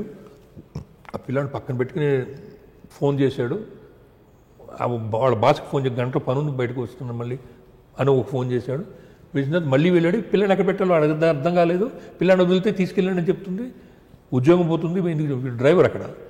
ఇవన్నీ ఆలోచన డిసైడ్ చేసుకుని కేపీహెచ్బి కాలనీకి వెళ్ళిన తర్వాత దారిలో నడుస్తుంటే కనపడిందండి తాడు. ఆ తాడు పికప్ చేసుకున్నాడు, జేబులు పెట్టుకున్నాడు, పిల్లని తీసుకుని స్ట్రాంగిల్ చేశాడు. వాడికి ఆలోచన ఎక్కడొచ్చింది, బస్సు దిగాక కేపీహెచ్బి కాలనీలో వాడు ఈ thought about killing this boy, because otherwise ఇంకెక్కడ పెట్టలేను, వీడిని ఎక్కడ ఉంచుకోలేను, నా గురించి తెలిసిపోతుంది అని. So that happen. ఆ భయంతో చంపేశాడండి. అంటే ముందు ప్రీమెడిటేటెడ్గా వాడు చంపుతాం అనుకోలేదు, బట్ చంపే ముందు చాలా ఇన్స్టెంట్గా డెసిషన్ తీసుకుని చంపేశాడు పిల్లాడిని. ముందు కిడ్నాప్ చేద్దామని తావు చంపేయడం జరిగింది. ఎందుకు దొరికిపోతానన్న భయంతో. అంటే క్రిమినల్స్ ఎప్పుడు కూడా ప్రీ ప్లాన్డ్గా చేయరంటారు, వాళ్ళ సిచ్యువేషన్ ప్రకారం మారిపోతుంటుందా? నో, అంటే ప్రీ ప్లాన్డ్గా జరుగుతాయి. ఎందుకు జరుగుతాయి, ఖచ్చితంగా జరగవని కాదు, బట్ సిచ్యువేషన్ బట్టి కూడా వాళ్ళు they will be forced to change their plans. ఇప్పుడు ర్యాన్సమ్ కోసం తీసుకున్న వాళ్ళు ర్యాన్సమ్ గురించి వెయిట్ చేయడం ఆగడం అనే కాదు. వాళ్ళు if they feel that this person the victim ఎవరైతే ఉన్నాడో దే హోస్టీస్ వీడు బతికితే మనకి ఇబ్బంది అనుకుంటే దే విల్ డూ అవే, చంపేస్తారు. అట్లే not to comment on the media, but చాలా చోట్ల అత్యుత్సాహం ప్రదర్శించి మన వాళ్ళు ప్రతిదీ పేపర్లో రిపోర్ట్ చేస్తాం, మీడియాలో, టీవీలో, పర్టికులర్లీ విజువల్ మీడియాలో ప్రతిదీ రిపోర్ట్ అయిపోతుంది. అది ప్రతి 5 నిమిషాలు ఇన్వెస్టిగేషన్ని వదిలేయకుండా. దాంతో ఏమిటవుతుంది, 5 నిమిషాలు రిపోర్ట్ ఇవ్వడంతో ఏం జరుగుతుందో ఎక్కువ తెలుస్తుంది. తెలిసిన తర్వాత వాడికి ఎంతవరకు థ్రెట్ ఉంది, వాడు ఎంతవరకు దొరికిపోయే ఛాన్స్ ఉన్నాయి, వాడు బేరీజ్ వేసుకుని ఒక డిసిషన్ మార్చుకుంటాడు. సో రీసెంట్గా మనకి మన స్టేట్లో జరిగిన విషయాలు, కిడ్నాప్లు, ర్యాన్సమ్లు, తర్వాత మర్డర్స్ అనేవి మీరు వెతికితే మీకు దొరుకుతాయి. This true. సార్, ఇప్పుడు ఆ కేసులో వాడు ఎందుకు అంత ఫాస్ట్ డెసిషన్ తీసుకున్నాడంటే ఎక్కడ పెట్టడానికి తెలియక? ఎగ్జాక్ట్లీ. కానీ వేరే పర్సనల్ రీజన్ లేదు, వేరే రీజన్ ఏమి లేదండి. బికాస్ ది సేమ్ థింగ్ మా మీద వాడు ఎలిగేషన్ కూడా మీడియాకి కోర్టుకి వెళ్ళే ముందు మీడియా ముందు ప్రవేశపెట్టడం జరిగింది. అది maybe 2 days 1 day later, just 1 నెల క్రితే వాడు మా మీద చాలా ఎలిగేషన్ పెట్టాడు, పోలీసు వారు అన్యాయంగా కేసు పెట్టారు నన్ను, అది ఇది అని చెప్పి పెట్టాడు, నేనేం చేయలేదు అని చెప్పి. అది మీడియాలో ఎంత వచ్చిందంటే పేపర్లో ఫ్రంట్ పేజీలోను, సిటీ ఎడిషన్లోను పెద్దవాడి ఫోటో వేసి మా మీద ఎలిగేషన్లు అన్నీ వేశారు. Then CID has taken over the investigation of the same case and CID has finalised 1 month 2 months వాళ్ళు కూడా ఇన్వెస్టిగేట్ చేసిన తర్వాత yes the investigation has gone on right lines అని చెప్పి అప్పుడు సిఐడి ఐజీ గారు బాస్ ఎవరితో పిలిచి నన్ను చెప్పి ఆ ఇన్వెస్టిగేషన్ రివీల్ చేసి గుడ్ ఎవ్రీథింగ్ యూ డన్ బాగా కరెక్ట్గా జరిగింది and things the fact is sometimes facts are stranger than fiction అని చెప్పి ఆయన చెప్పడం జరిగింది. అంటే వాడు ఎందుకండి అలాగే యూటర్న్ తీసుకున్నాడు?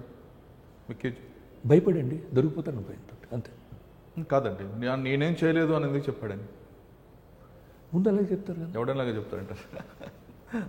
ఇట్స్ బట్ హ్యూమన్ ఏదైనా జరిగింది మనని దట్టు ఏంటంటే వాడి ఏజ్ కూడా ఇట్స్ ఆల్సో జస్ట్ 22 or 23. ప్రపంచం పెద్ద చూసిన మనిషి కాదు వాడు కూడా.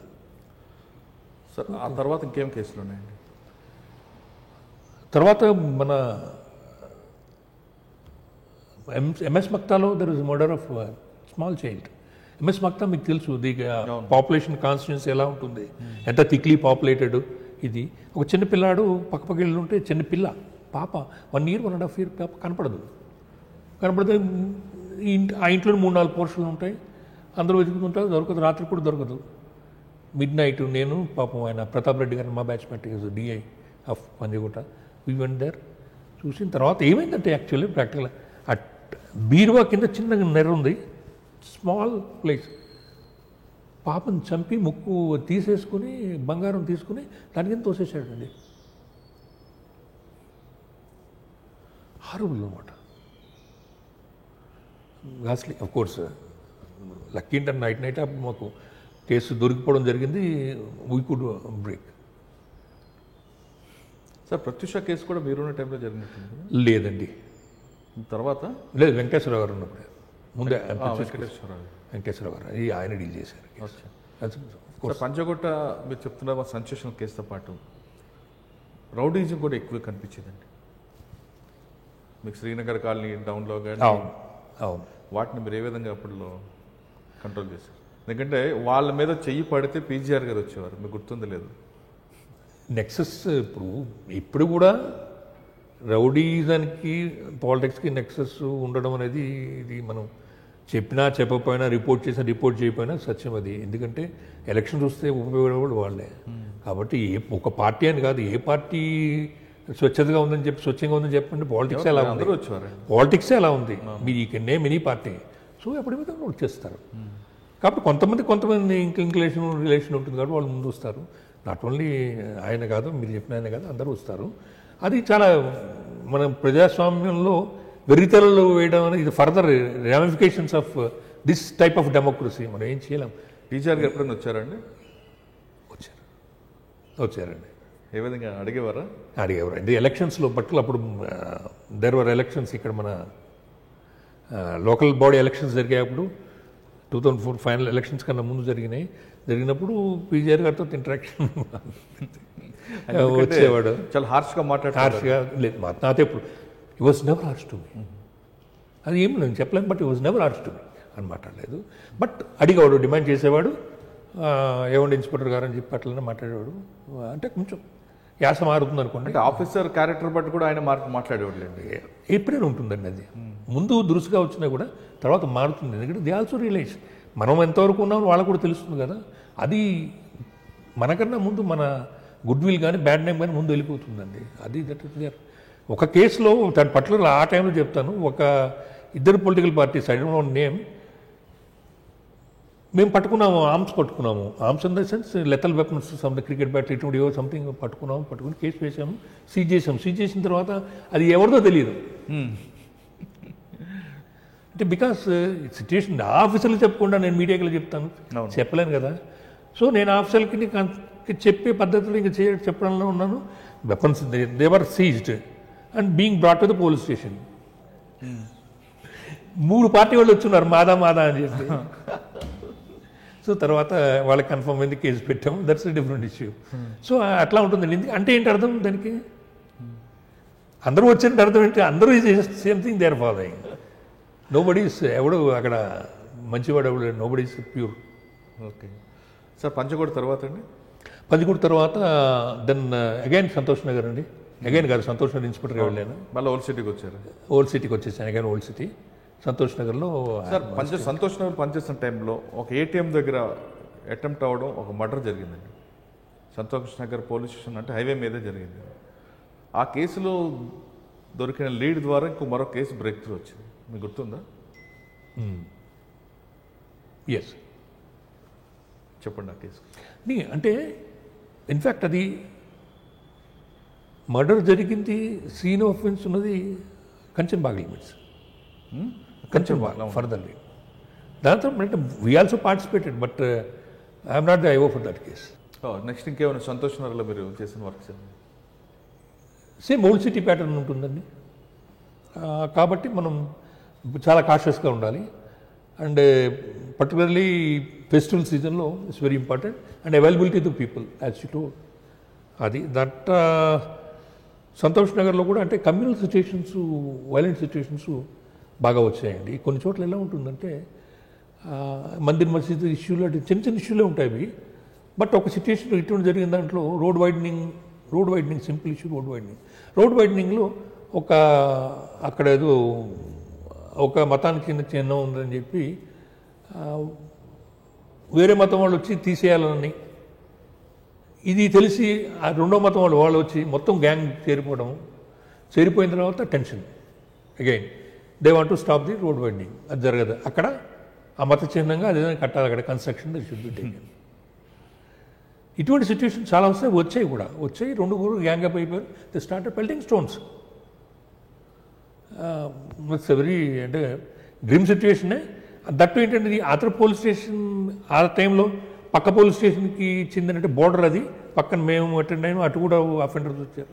ఆ చెందిన ఇన్స్పెక్టర్ గారు ఉన్నారు. లిమిట్స్ ఎగ్జాక్ట్లీ మా లిమిట్స్ కాదు అది. ఆ ఇన్స్పెక్టర్ గారు కొత్తగా వచ్చారు.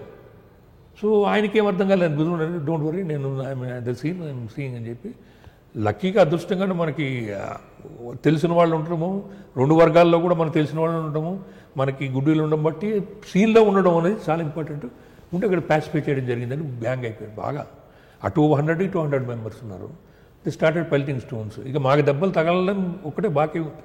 నేను ఇంకొక 6 మంది వెళ్ళాము మా స్టాఫ్, అంతకన్నా లేరు. నేను అసలు ఆఫీసర్కి చెప్పడం, తీసుకురావడం, లాఠీచార్జ్ చేయడం చాలా పెద్ద సిచ్యువేషన్. ఆ సిచ్యువేషన్ ఏం లేకుండా వెళ్ళిపోయింది. అంటే మీరు చెప్తున్నట్లుగా ప్రజలతో సంబంధాలు ఉంటే ఓల్డ్ సిటీలో పనిచేయడం ఈజీ అంటారు. ఖచ్చితంగా అంటే రెండు వర్గాలతో కూడా సంబంధాలు ఉండాలి. ఒక వర్గాన్ని కొమ్ము కాస్తే మాత్రం అది వైలేషన్. ఇంకోటి ఏంటి, పీపుల్ జడ్జ్ మిమ్మల్ని చూసి మీరు విజిబిలిటీ పెట్టి మీ క్యారెక్టర్ వాళ్ళు జడ్జ్ చేస్తారు. చేసినప్పుడు అది మీకు సిచ్యుయేషన్, మీ మంచితనం, మీ గుడ్ మీకు సిచ్యుయేషన్ ఉపయోగపడుతుంది రియల్లీ. సార్, ఓల్డ్ సిటీలో పనిచేస్తున్న ఆఫీసర్లు ట్రాన్స్ఫర్లు అయిపోయినా, ప్రమోషన్ వచ్చినా ఓల్డ్ సిటీలో ఏ ఇష్యూ జరిగిన వాళ్ళందరూ పిలిపిస్తుంటారు. మిమ్మల్ని అలాగే పిలిచారా? తర్వాత కూడా జిల్లాకు వెళ్ళిన తర్వాత కూడా తప్పదు. ఆ గుడ్ విల్ వాడుకోవడానికి తప్పదు. మనకి టెర్రైన్, వినోది ఏరియా, గల్లీలు తెలుసు, ప్రజలు తెలుసు, నేచర్ తెలుసు. ప్రజలు మారిపోయినా కూడా ఇప్పుడు వాళ్ళు తెలియదు సార్.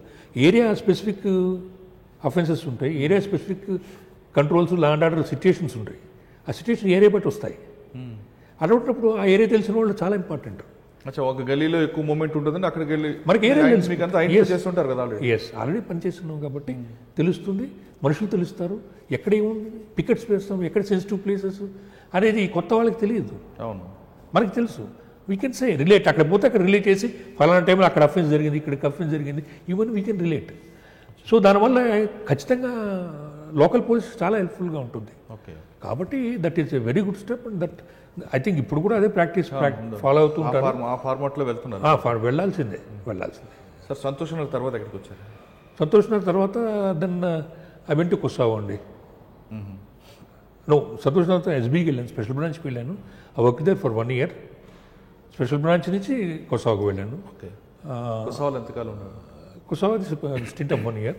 ఏమండి? 1 year అది. అంటే 9.5 monthsలోనే అది యాక్చువల్ మిషన్ క్లోజ్ అయిపోవడం రావడం జరిగింది. వచ్చిన తర్వాత for some time I was in south zone only attachment. Elections జరిగినాయి. ఎలక్షన్స్ జరిపించిన తర్వాత then I got my promotion as a ASCP and DSP. Okay. Then as a DSP I was posted to ACB first time. ACB, anti corruption bureau. Okay. Anti corruption bureau అప్పుడు ఎవరైనా joint director? అప్పుడు DG గారు, anti corruption బ్యూరోలో గిరీష్ కుమార్ గారు ఉండేవారు. Okay. Aravind Rao గారు తర్వాత మీరు వచ్చారు? లేదు, గిరీష్ కుమార్ గారు తర్వాత అరవిందరావు గారు వచ్చారు. ఓకే. గిరీష్ కుమార్ గారు సీనియర్ ఆఫీసర్. సీనియర్ కదా, ఓకే. ఏసీబీలో ఉన్నప్పుడు మీరు చేసిన కేసులు ఏమన్నాయి? డిఏ కేసులు ఎన్ని, ఎస్బీ ట్రాప్ కేసులు ఏమన్నా? ఇంకా నేను ఎవిడెన్స్కి వెళ్తూనే ఉన్నానండి. ఇంకా చాలా ఎవిడెన్సెస్ బాకీ ఉన్నాయి. మేబీ అరౌండ్ 20-25 ట్రాప్స్ ఈజీగా నాకు ఎవిడెన్స్కి వచ్చినాయి ఉంటాయి. ఎవిడెన్స్కి వచ్చే ఉందండి ఏసీబీలో ట్రాప్ కేసు అంటే వద్దండి, నేను I don't want to name. కేసెస్లో కోర్టులో ఉంటాయి, కొన్ని కన్విక్షన్ వచ్చి ఉండొచ్చు. కానీ ఓకే సార్, సాధారణంగా ఏసీబీ మీద ఒక అపవాదం ఇప్పిస్తుంటుందండి. ట్రాప్ కేసు అనేది జెన్యున్ ఉండొచ్చు, కానీ డిఏ కేసులు అనేది వాళ్ళ టార్గెట్ రీచ్ అవ్వడానికి ఒక బకరానికి వస్తుంటారు, తర్వాత ఆ కేసులో కన్విక్షన్ రాదు అన్నది, అది వాస్తవం అంటారా? లేదండి, అది వాస్తవం కాదు. మనం పొరపాటు అనుకోవడం ఏంటంటే ఏసీబీలో టార్గెట్స్ అనేది ఏమి ఉండవండి. రివ్యూ జరుగుతుంది, ఎవ్రీ మంత్లీ రివ్యూ ఉంటుంది, వీక్లీ రివ్యూ ప్రోగ్రెస్ ఉంటుంది. మనం ఆఫీసర్కి ఇన్ని టార్గెట్ అని అలా పెట్టారు. బట్ ఏంటంటే వీ షుడ్ బి యాక్టివ్.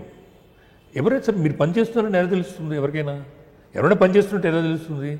ఏదైనా పని నిజంగా కాన్సన్ట్రేట్ చేసి ఇది చేసి ట్రయల్ అండ్ ఎర్రర్ మెథడ్ అని ఉండాలి. ట్రై చేశారా లేదా మీ ఎఫర్ట్స్ అయితే విజిబిలిటీ ఉండాలి సీనియర్ సూపర్వైజింగ్ ఆఫీసర్స్. అదివరకు చూస్తారు, కానీ నువ్వు ఇన్ని కేసులు పెట్టావు, 4 కేసులు పెట్టావు, 5 కేసులు పెట్టావు, అట్లా టార్గెట్ ఇవ్వరండి. సార్, కొన్ని ట్రాప్ కేసుల్లో ఒక వ్యక్తి మీద ఉన్న వ్యక్తిగత కక్షతోనో కంప్లైంట్లు వస్తుంటాయి మీకు. అటువంటి కంప్లైంట్లు మీరు ఎలాగ ఐడెంటిఫై చేస్తారండి? ఇవి నిజంగా corrupted fellow, bad fellow, good fellow, లేదంటే కంప్లైంట్ అంటే వాడిని ఇబ్బంది మనం ఎస్ మీరు చెప్పింది కరెక్ట్. ఇది మీరు చెప్పిన పాసిబిలిటీ ఉంది, చాలాసార్లు జరిగి కూడా ఉంటాయి ఇటువంటివి. అటువంటిప్పుడు జనరల్గా ఏంటంటే మనం వెరిఫై చేస్తాం. కంప్లైంట్ ఎవరైతే ఫలానా వాడు ఇలా సస్పెక్ట్ మనం డబ్బులు అడుగుతున్నాడు అన్నప్పుడు అది నిజమే కదా, వాడి క్యారెక్టర్ ఏమిటంటే మనం ఖచ్చితంగా వెరిఫై చేస్తాం. అదేదో ట్రాప్ అనేది మీ అనుకుంటున్నట్టు ఒక గంటలో అరగంటలోనో మనం వెళ్ళిపోయి చేసేసి పట్టుకుని తెచ్చేది ఉండదు. సినిమా స్టైల్లో ఉండదండి, ఉండదు. ఒక ట్రాప్ ఉన్నా కూడా మన దాని మీద ఒక 2 రోజులు ఎక్సర్సైజ్ జరుగుతుంది. ఆ క్యారెక్టర్ ఆయన ఆఫీసర్ క్యారెక్టర్ కూడా చూస్తారు. అవతల ఆఫీసర్ క్యారెక్టర్ వెరిఫై చేసి వీడు అబద్ధం ఆడుతున్నాడు, వీడికైనా వాట్ ఈజ్ మోటివ్, వీడికైనా వేరే మోటివ్ ఉందని ఎగ్జామ్ చేస్తూ ఉంది. ఒక్కొక్కప్పుడు ఏమిటవుతుందంటే తప్పులు జరిగితే జరగని నేను అనలేను, జరిగిన కేసెస్ ఉండొచ్చు. అటువంటిప్పుడు ఏంటంటే మనకే వాడు మన్నే వుడ్వింగ్ చేస్తాడు. కంప్లైంట్ జెన్యూన్గా కనబడతాడు, మన్నే వుడ్వింగ్ చేసి అవతలవాడు మీరు ట్రాప్ చేయిస్తాడు. అంటే వాడిని మభ్య పెడతాడు, వాడిని ప్రలోభ పెడతాడు. వాడు ప్రలోభం పెట్టిన విషయం మనకు తెలియదు. వీడి ప్రలోభం ఆల్రెడీ పెట్టినప్పుడు వాడు డిమాండ్ చేయడం జరుగుతుంది. వాడు డిమాండ్ చేసేట్లేదు, మనం వెరిఫై చేస్తాం. డిమాండ్ ఉందని మనం వెళ్తాం.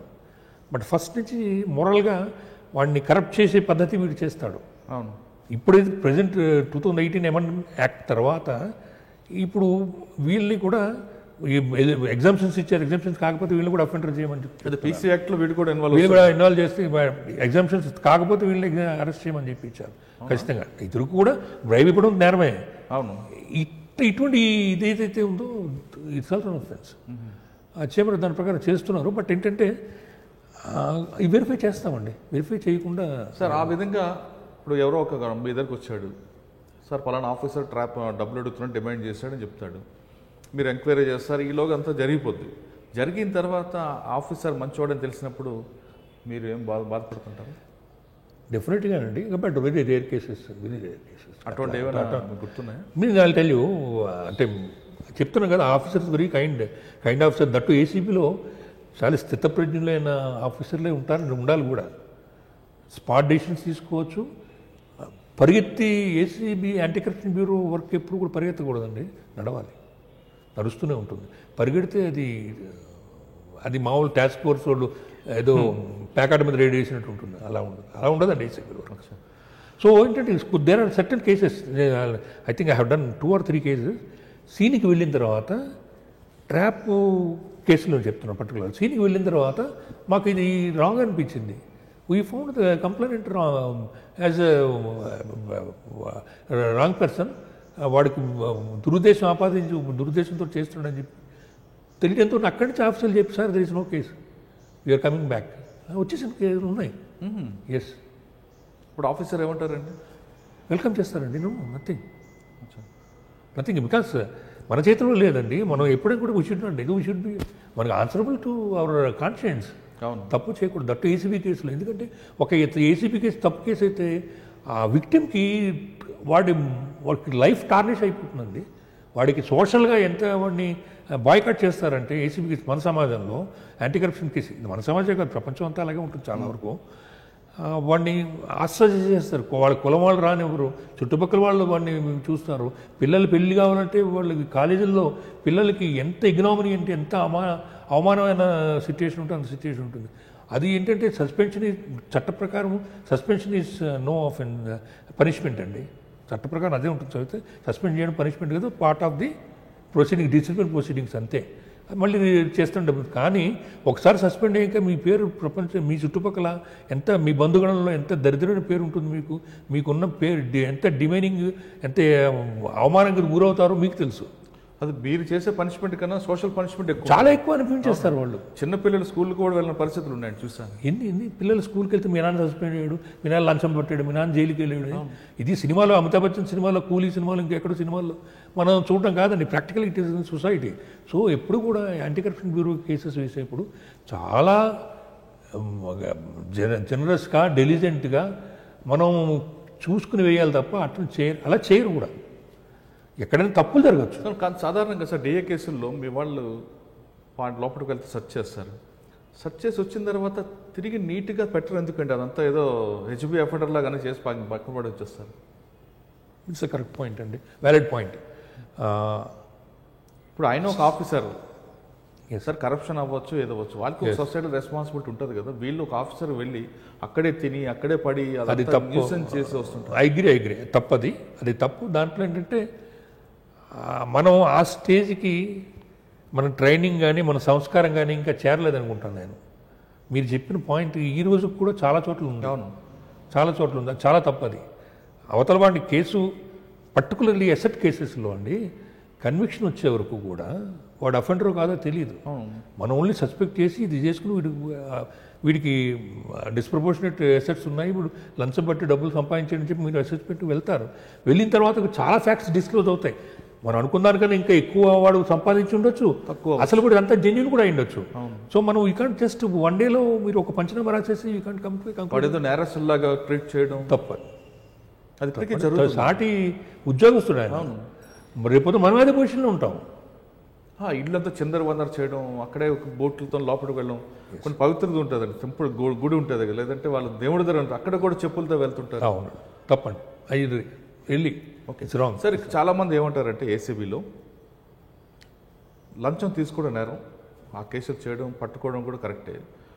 అక్రమాస్తుల కేసులు కూడా కొంతవరకు మీరు అన్నట్లుగా డెప్త్గా వెళ్ళి అరెస్ట్ చేయడం ఓకే.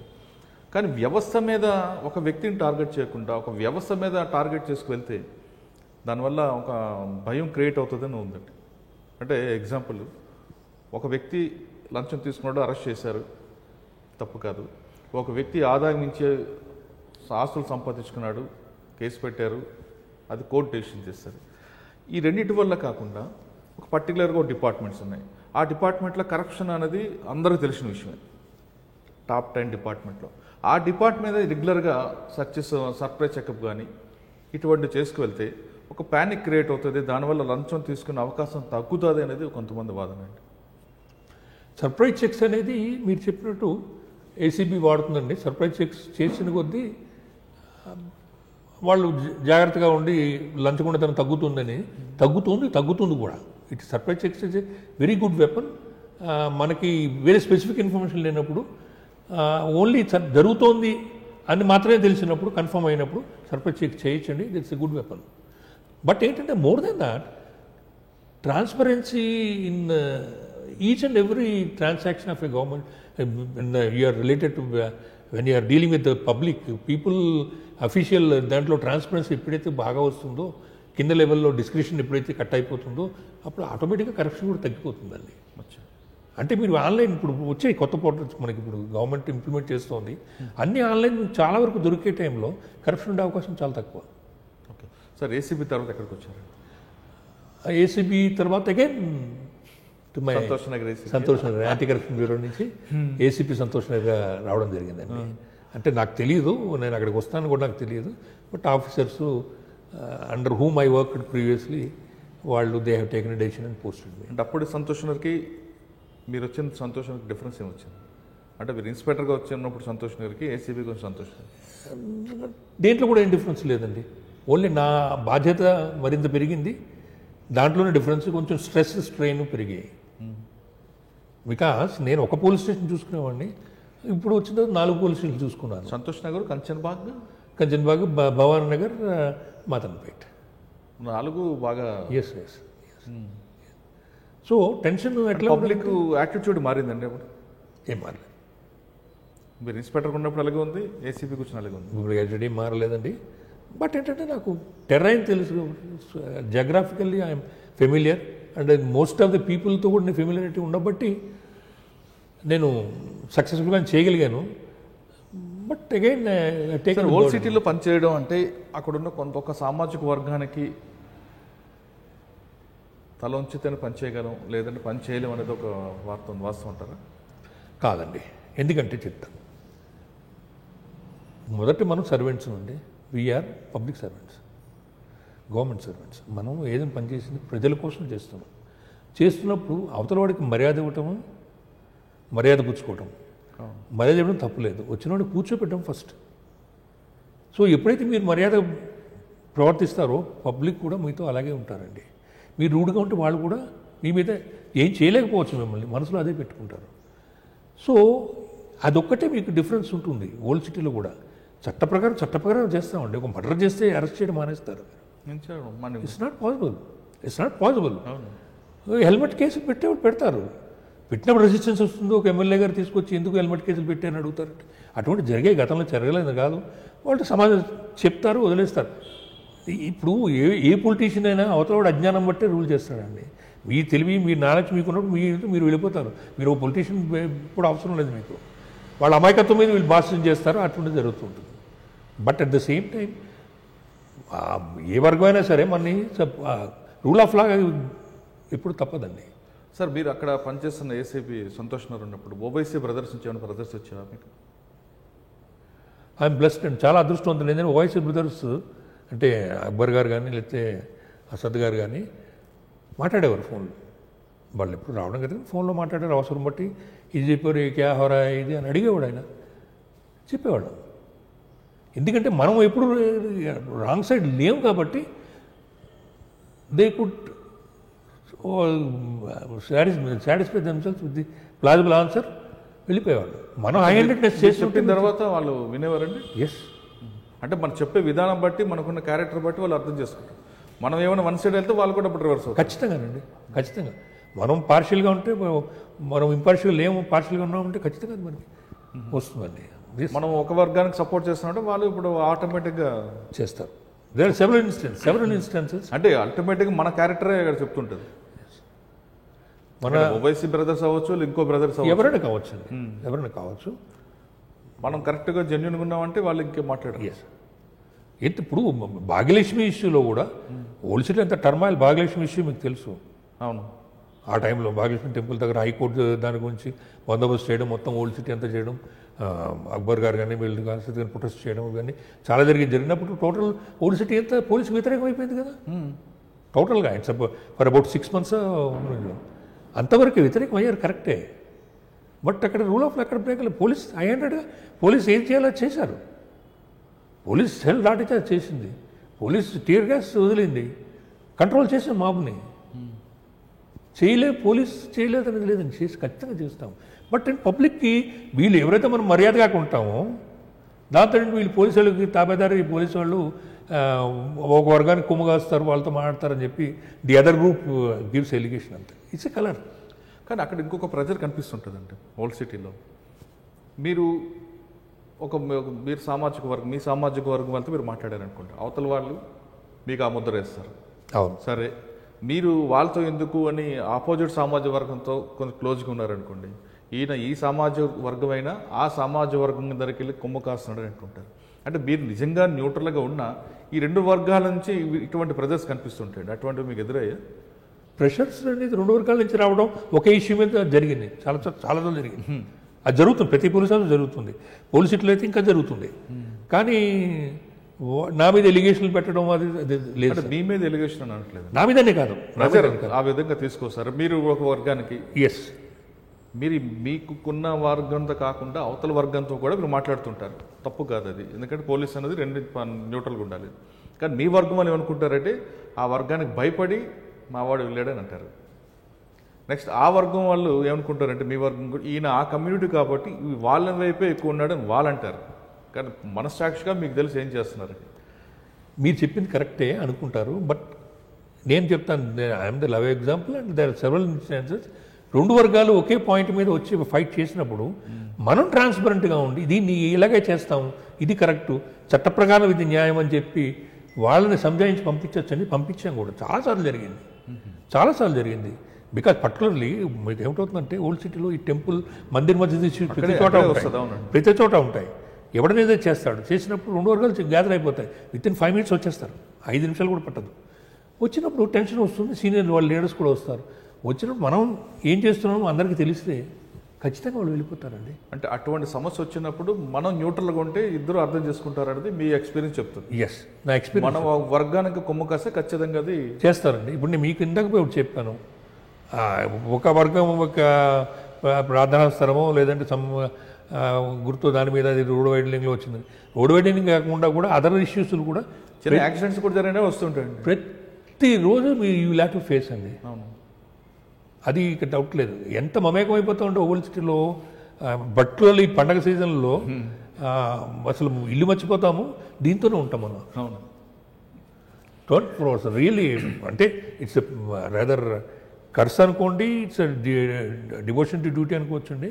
పాత నగరంలో హైదరాబాద్లో పనిచేసే ప్రతి పోలీస్ ఆఫీసరు, కానిస్టేబుల్ దగ్గర నుంచి ACP, DCP, even CP who is monitoring, joint CP కూడా, really it is excellent acts for them అండి. Really we need to salute those services. ప్రజలు హ్యావ్ టు. కానీ అక్కడ పనిచేస్తున్న ఆఫీసర్లు అందరికీ వాళ్ళ పండుగల కన్నా అవతల వాళ్ళ పండుగలు బాగా గుర్తుండిపోతాయి అంటుంటారండి. ఎందుకంటే వాళ్ళ పండుగల టైంలో వాడు జరుపుకోలేరు పండుగలు, వాళ్ళు ఆఫీసులోనే గడుస్తుంది, రోడ్డు మీద ఉంటుంది. ఉర్దూ అది నేర్చుకున్నారు బాగా? బాగా అని కాదు, మాట్లాడగలుగుతాను. నాకు కొంచెం ప్రొనౌన్సియేషన్ బాగుంటుందని ఐ యూజ్ టు, వాళ్ళు కూడా బాగానే అప్రిషియేట్ చేసేవాళ్ళు. అంటే ఓవైసీ బ్రదర్స్ అన్నవారు మీ చెప్తున్న వెర్షన్ ప్రకారం చాలా సాఫ్ట్గా, అంటే మనం న్యూట్రల్గా ఉంటే వాళ్ళు న్యూట్రల్గా ఉంటారు అన్నది అర్థమవుతుంది. ఎస్ అండి, డౌట్ అయినా దాంట్లో. కానీ మనం ఏమైనా ఒకవైపు వెళ్తే వాళ్ళు అప్పుడు వాళ్ళ తప్పదు కదా, వాళ్ళకి వాళ్ళ ప్రజలు వాళ్ళే కాదు ఎవరైనా కూడా మనం మనం పార్షియల్గా ఉండలేమండి, ఉండకూడదు. Police can never be partial. Police got no religion కదా. సార్, మీరు పనిచేస్తున్న టైంలోనే రెండు వర్గాల మధ్యన ఈ విభేదాలు తగ్గించడానికి, వీళ్ళిద్దరు మధ్యన ఒక మంచి సంబంధం తీసుకురావడానికి ఏం కౌన్సిలింగ్ లాంటివి కానీ ఏమైనా కల్చరల్ ప్రోగ్రామ్స్ ఏర్పాటు చేశారు? చాలా చేయడం జరిగిందండి. కౌన్సిలింగ్ చేయడం, ప్రతి చిన్న ఇష్యూకి రెండు వర్గాలు విడిపోవడం, మత కలహాలు తెచ్చుకోవడం, దానివల్ల ఆ ప్రాంతం అభివృద్ధికి దూరంగా అవ్వడం అనేది విషయాన్ని ఏమైనా వాళ్ళ నోటీస్కి వెళ్తే వాళ్ళ మార్పు వచ్చే అవకాశం ఉందా? ఉంది. ఆ ఎఫర్ట్స్ పోలీస్ చాలా చేసిందండి, చాలా చేసింది. పర్టికులర్లీ మనకి ఇప్పుడు కూడా మీరు చూడొచ్చు, ఫెస్టివల్ సీజన్లోనే కాకుండా కూడా మైత్రి సంఘాలు పెట్టడము, రెండు గ్రూపులు పిలిచి మాట్లాడటము, మీటింగ్ కన్వే చేయటము, అది రెగ్యులర్ జరుగుతున్న విషయం, రెగ్యులర్ ఎక్సర్సైజ్. కానీ అటువంటి ట్రీట్మెంట్ అనేది ఫ్యూచర్ ఎప్పటికైనా ఉపయోగపడే అవకాశం ఉంటుందా? ఉపయోగపడుతుందండి. దాని గైడ్లైన్స్ కూడా ఉన్నాయి. ఇన్ఫ్యాక్ట్ అంటే మనకి union minister of home communal tensions ఎట్లా ఉంటే దాన్ని ఎట్లా ట్యాకిల్ చేయాలనేది ప్రతిదీ వెర్బాటం అన్ని గైడ్లైన్స్ ఉన్నాయండి. అది ఫాలో అవుతున్నాము. నాకు ఉన్న ఓల్డ్ సిటీకి నాకున్న అనుభవంతో చెప్తున్నా అండి, ప్రజలు చాలా మంచి వాళ్ళే అనిపిస్తుందండి. కొంతమంది నాయకుల వల్ల, అంటే రెండు వర్గాల నాయకుల వల్లే ఈ స్ప్లిట్ రావడం వస్తుంది. అవును, వాళ్ళకి హైయర్ అఫీషియల్స్, పోలీసులు ఎప్పటికప్పుడు మాట్లాడుతూ, అంటే రెండు వర్గాలకు విడిపోవడం వల్ల పాత బస్సు ఎంత అభివృద్ధి దూరంగా ఉందన్న విషయాన్ని వాళ్ళకి అర్థమయ్యేలా చెబితే వాళ్ళ మార్పు వచ్చే అవకాశం ఉంటుంది నా ఉద్దేశం. కరెక్ట్, మీరు చెప్పారు point. Your point is correct అండి. అవును, కానీ ఏంటంటే police law and order point of వ్యూయే కాకుండా సోషల్ పాయింట్ కూడా మనం తీసుకుని వాళ్ళతో పాటు మనం ఎప్పుడైతే కలిసి ఉన్నామో అప్పుడు మనకి కంట్రోల్ బాగుంటుందండి. బట్ మొండర్ చూస్తారు, నేను ఏసీపీగా ఉన్నప్పుడు మా ఇన్స్పెక్టర్స్ ని హెరాస్ చేసేవాడేమో, బికాస్ వర్క్ పాయింట్ ఆఫ్ వ్యూలో పాపం వాళ్ళని చాలా ఇబ్బంది పెట్టి ఉండొచ్చు. ఎలా ఉండేదంటే మనకి, మీకు తెలుసు, మనకి అజాని మనం మసీదులో ప్రార్థనకు రమ్మని చెప్పి పిలిచేప్పుడు అజా ఇస్తారు. 4-5 మసీదులు ఉన్నప్పుడు అజాలు అన్నీ ఒకసారి అయిన తర్వాత ఈ టైమింగ్ ప్రకారం అజాలు వస్తుంటాయి. సైమిల్టేనియస్లీ హిందూ పండుగలు కూడా ఉన్నప్పుడు పూజలు కూడా జరుగుతుంటాయి. కాబట్టి అందరినీ పిలిచి ముందే మనం పిలిచి మీ టైం మీరు చేసుకోండి అని చెప్పడం జరుగుతుంది. దాని ప్రకారం వాళ్ళు కూడా పాటిస్తారు. వీడి మైక్ ఆ టైంలో వీడి మైక్ తగ్గించుకోవడమో కట్టేయడం చేస్తాడు, వాడు మైక్ చేస్తాడు. దేర్ ఆర్ సిచ్యుయేషన్స్ మాకు ఈ అజాలు, ఈ పూజలు, ఈ భజనలు ఇవి విన్నాక కొంతసేపటికి కొన్ని రోజులకి మైకు వినపడుతుంది, కానీ అది ఈ అజా ఇస్తున్నాడా, ప్రార్థన చేయమని పిలుస్తున్నాడా, లేదంటే భజన చేస్తున్నాడా, కృష్ణుడు భజన చేస్తున్నాడా, రాముడు భజన చేస్తున్నాడా తెలియట్లేదు, సౌండ్ వస్తుంది. అటువంటి సిచ్యువేషన్కి వచ్చాను. అలవాటు పడిపోయి టక్కని చూస్తే అదే టైం ఏంటి, అక్కడ ప్రార్థన పడుతుంటుంది, ఏంటి భజన పడుతుందని చెప్పి సెట్లో కొనుక్కుని ఎవరున్నారు, అక్కడ ఎస్ఐ ఉన్నారు, అక్కడ పూజ అవుతుందా లేదా బంద్ అయింది, ఈ మసీదు ప్రార్థన స్టార్ట్ అయిందా అని అడగడాలు ఆ స్టేజ్కి వచ్చేసాను. అంటే దట్ ఈస్ అంటే అట్లా కాన్సన్ట్రేట్ చేయడం జరిగింది. అలా చేస్తే దట్స్ ద సిచ్యుయేషన్ అండి. ఓల్డ్ సిటీలో అందరూ all police officer they were work with that dedication only. Sir Santosh Nagar తర్వాత ఎక్కడికి వచ్చారు? సంతోష్ నగర్ తర్వాత నేను ఆన్ ప్రమోషన్ ఖమ్మం రీషనలిస్ట్గా వెళ్ళిపోయానండి. ఓకే, ఖమ్మం పరిస్థితి ఏమైందంటే అప్పుడే మావోయిస్టులు తగ్గింది, ఛత్తీస్గఢ్ బార్డర్ కనిపిస్తుంటుంది. ఎస్, మావోయిస్టులు మేము ఉన్నప్పుడు బాగా తగ్గిపోయిందండి. వెరీ రేర్ చిన్న చిన్న ఇన్సిడెంట్, అది కూడా మన ఏరియాలో. ఇప్పుడు కంబైన్ ఖమ్మం, ఇప్పుడు ప్రజెంట్ ఖమ్మం కాదు, పాత ఖమ్మంలో ఇప్పుడు లేదు. ఇప్పుడు భద్రాద్రి డిస్ట్రిక్ట్ వచ్చేసింది. ఇప్పుడు మళ్ళీ కొంచెం పాస్ట్ 6 months నుంచి అన్ని నుంచి కొంచెం పెరుగుతుంది. సార్ ఖమ్మం ఎడిషనల్స్కి ఉన్నప్పుడే నయీం ఎన్కౌంటర్ జరగడం, నయీం ఎన్కౌంటర్లో మీకు సిట్ ఆఫీసర్గా గవర్నమెంట్ ఇచ్చింది. మీతో పాటు చాలామంది ఆఫీసర్స్ ఉన్నారు, ఇన్స్పెక్టర్ దగ్గర నుండి ఐపీఎస్ క్యాడర్ వరకు ఉన్నారు. మీరు నయీం డెన్కి వెళ్ళేసరికి అక్కడ పరిస్థితి ఏ విధంగా ఉంది, ఎవరెవరు ఆఫీస్లో ఇన్వాల్వ్ అయ్యారు? నో అంటే చెప్తానండి. నయీం సిట్ ఫామ్ చేసినప్పుడు, నయీం సిట్ మాకన్నా ముందు కూడా నయీం సిట్ ఒకటి కొంతమంది officers they have done investigation, senior officers కొంటున్నారు. మేము వెళ్ళినప్పుడు సిచ్యువేషన్ ఏంటంటే మాకు పైన సూపర్వైజింగ్ ఆఫీసర్స్ కానీ ఉన్నారు, వాళ్ళ కమాండ్కి మేము పనిచేయడం జరుగుతున్నది. బట్ ఏంటంటే మాకు వీ గట్ ద సీజ్ చేసిన డాక్యుమెంట్స్, వాల్యూమస్ డాక్యుమెంట్స్ మాకు ఇవ్వడం జరిగింది. సో మీ అలాంగ్ విత్ మన జైపాల్ ఏసీపీ గారు, ఇంకా అదర్ ఆఫీసర్స్, శ్రీధర్, ఇంకా మంది ఇన్స్పెక్టర్స్, వీళ్ళందరూ కూడా డిఫరెంట్ ఇన్స్పెక్టర్స్, వీ కల్ ది ఇన్ఫర్మేషన్ అండి. అంటే రికార్డ్స్ వెళ్ళి ఎవరెవరు ఆఫీసర్స్ ఉన్నారు, ఎక్కడ ఎక్స్టెంట్ ఆఫ్ ల్యాండ్ వీడెంత కబ్జా చేశాడు, ఇప్పుడు ఏంటంటే ఆయన అన్ని కోడ్లో రాసుకుని ఉన్నాయి. అదర్ కోడ్ డీకోడ్ చేయటము, కొన్ని విషయాలు, దాని మీద ఫస్ట్ కాన్సన్ట్రేట్ చేయడం జరిగింది. దెన్ తర్వాత ఎవరిని ఎగ్జామిన్ చేయాలి, ఎవరిని ఎగ్జామిన్ చేస్తే ఫర్దర్ ఫ్యాక్ట్స్ వస్తాయి, దాని మీద కాన్సన్ట్రేట్ చేసాం. ఈ లోపల ఏం జరిగిందంటే ఆల్రెడీ కేసెస్ రిజిస్టర్ అయి ఉన్నాయి కొన్ని, బికాస్ నయీం గ్యాంగ్ ఎవరైతే ఉన్నారో, అదర్ దాన్ నయీం ఎవరు గ్యాంగ్ ఉన్నారో వాళ్ళందరి మీద కూడా చేతులేయడం జరిగింది. కేసులు రిజిస్టర్ చేసి, క్రిమినల్ కేసులు రిజిస్టర్ జిల్లాలో కేసులు ఉన్నాయి. అంటే మన భువనగిరి ఏరియాలో కానీ, నల్గొండ కానీ, then other part of north తెలంగాణలో కానీ కేసెస్ రిజిస్టర్ అయి ఉన్నాయి. సో ఆ కేసెస్ ఇన్వెస్టిగేషన్ పురోగతి ఏముంది, ఏం జరుగుతోంది, ఎంతమంది ఎక్యూడ్ అరెస్ట్ అయ్యారు, అన్ని కన్ఫెషన్లు అయినాయా, పోలీస్ రిమాండ్కి తీసుకున్నారా, ఎగ్జామినేషన్ అయిందా, ఫర్దర్ ఎక్యూడ్ ఏమైనా సస్పెక్ట్ చేస్తున్నారు, ఇంక ఇన్వెస్టిగేషన్ ఎట్లా అవుతుంది, టెక్నికల్ ఇన్వెస్టిగేషన్ ఏం జరుగుతుంది, ఈ డేటాస్ ఏంటి, అనలైజేషన్ ఏం జరుగుతుంది, ఇవన్నీ కూడా మేము చూడడం జరిగింది. దాంట్లో ఎక్కువ కాన్సన్ట్రేట్ చేశాం. బట్ మీరు చెప్పినట్టు ఎన్కౌంటర్ అయిన వెంటనే మేము లేము. ఓకే, అంటే మీరే చెప్తున్నారు డాక్యుమెంట్లు వెరిఫికేషన్, ఆ కోడ్ని డీకోడ్ చేయడం అనేది. మీరు చేసిన ఇన్వెస్టిగేషన్లో ఏమైనా కొత్త పేర్లు వచ్చాయండి డీకోడ్ చేసింది? అంటే ఆయన ఇప్పుడు అలా కాదండి, ఆయన చాలామంది పోలీస్ ఆఫీసర్ పేర్లు రాసుకున్నాడు, సివిలియన్స్ పేర్స్ రాసుకున్నాడు. రాసుకున్నది ఎందుకైనా రాసుకుండొచ్చు, అతనికి సంబంధం లేని ఆఫీసర్ పేర్లు కూడా రాసుకున్నాడు, అసలు ఏం తెలియని పోలీసులు రాసుకున్నాడు. కానీ మనకి సంబంధం ఉందో లేదో తెలియదు. అంటే ఆయన ఒకటి ఎగ్జాంపుల్ చెప్పండి. ఆయన ఎగ్జాంపుల్ చెప్తాను. టెలిఫోన్ డైరెక్టర్ తీసుకుని హైదరాబాద్ సిటీ పోలీస్లో జాయింట్ సిపిలు ఎవరున్నారు, ఇన్స్పెక్టర్స్ ఎవరున్నారు, ఏసీపీలు ఎవరున్నారు, అలా కూడా రాసుకున్నాడు. అంటే వీళ్ళందరికీ సంబంధం ఉందనా? కాదు కదా. సో అటువంటి జరిగాయి. అతను కావాలని చేశాడు నేను అన్నాను. అతను కావాలని చెప్పి నెంబర్ కూడా రాసుకున్నాడు, కాంటాక్ట్ చేయడానికి చేసుకున్నాడు, ఎందుకు చేసుకున్నాడు, ఎవరికైనా చెప్పడానికి చేసుకున్నాడు, అవన్నీ మనం ఈస్టర్న్ బర్డ్స్లో వెళ్ళిపోతుంది. కాబట్టి మనం ఏంటంటే ఈ పేర్లు తీసుకుంటూ అసలు ఎవరికైనా సంబంధం ఉందా అని అనుకుంటూ మిగతా రిలేషన్ ఏముందా ఎగ్జామిన్ చేసుకుంటూ వాళ్ళు కూడా ఎగ్జామిన్ చేసి, ఆఫీసర్లు కూడా ఎగ్జామిన్ చేసి వాళ్ళ స్టేట్మెంట్లు తీసుకొని వాళ్ళకి ఇతనికి ఏమైనా సంబంధం ఉందా అని ఫర్దర్ తీసుకోవడం అట్లా జరిగింది. అంటే మీరు డాక్యుమెంట్లో కోడ్ని డీకోడ్ చేశారు కదా, ఆ విధంగా ఏమైనా ఒక గుర్తుందా ఏ కోడ్ అని? అంటే కోడ్ అన్ ద సెన్స్ అంటే కొన్ని నేను చెప్పలేనండి. ఓకే సార్, ఆ ఇన్వెస్టిగేషన్ పార్ట్లో మీరు ఎంతమంది ఆఫీసర్లు మేము అబౌట్ 20 to 30 ఆఫీసర్స్ని ఎగ్జామిన్ చేయడం జరిగింది. మీరు నార్సింగ్ పోలీస్ స్టేషన్లో కూర్చొని వాళ్ళందరూ కూడా ఇంటరాక్ట్ చేశారు? కొంతమంది నార్సింగ్. అందులో మీరు చేసిన ఆఫీసర్లో నిజంగా రోల్ ఉందని తెలిసిందంటే ఎవరికైనా, లేదని రూల్ అవుట్ చేశారు మీరు? కొంతమంది రూల్ అవుట్ చేయడం జరిగింది, కొంతమందికి ఇన్నోసెంట్లీ కొంతమంది కాంటాక్ట్లో వచ్చారు ఆయనకి, నయంకి. కొంతమందిని మేము ఫర్దర్ నేను చెప్పలేను, that's things. But even before that నేను ఏపీకి వెళ్ళిపోవడం జరిగింది.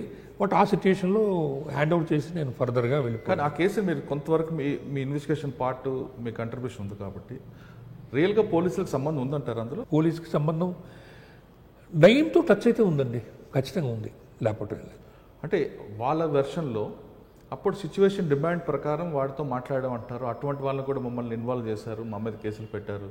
అంటే నేను ఫర్దర్ మీరు చెప్పినట్టు ఈ నెక్స్ట్ స్టెప్ ఫర్దర్ ఇన్వెస్టిగేషన్లో ఈ వాళ్ళ స్టేట్మెంట్ రికార్డ్ చేయడము, మీకు వచ్చిన ఇన్ఫర్మేషన్ ఆఫీసర్లు చెప్పడం అనేది ఏదైతే ఉందో ఇంకా నేను ఆ స్టెప్కి రాలి, అప్పటికి మేము వెళ్ళిపోవడం జరిగింది. బట్ మీరు చెప్పింది కరెక్టే. అంటే మీ ఇన్వెస్టిగేషన్ పార్ట్ వరకు అయితే పోలీస్ రోల్ అయితే ఎస్టాబ్లిష్ అయింది. పోలీస్ రోల్ అంటే పోలీస్ రోల్ ఉంది, police also then touch with him, అంటే they know him. Police officer వాళ్ళకి ఇంటరాక్షన్స్ ఉండడం మాత్రం కరెక్టే.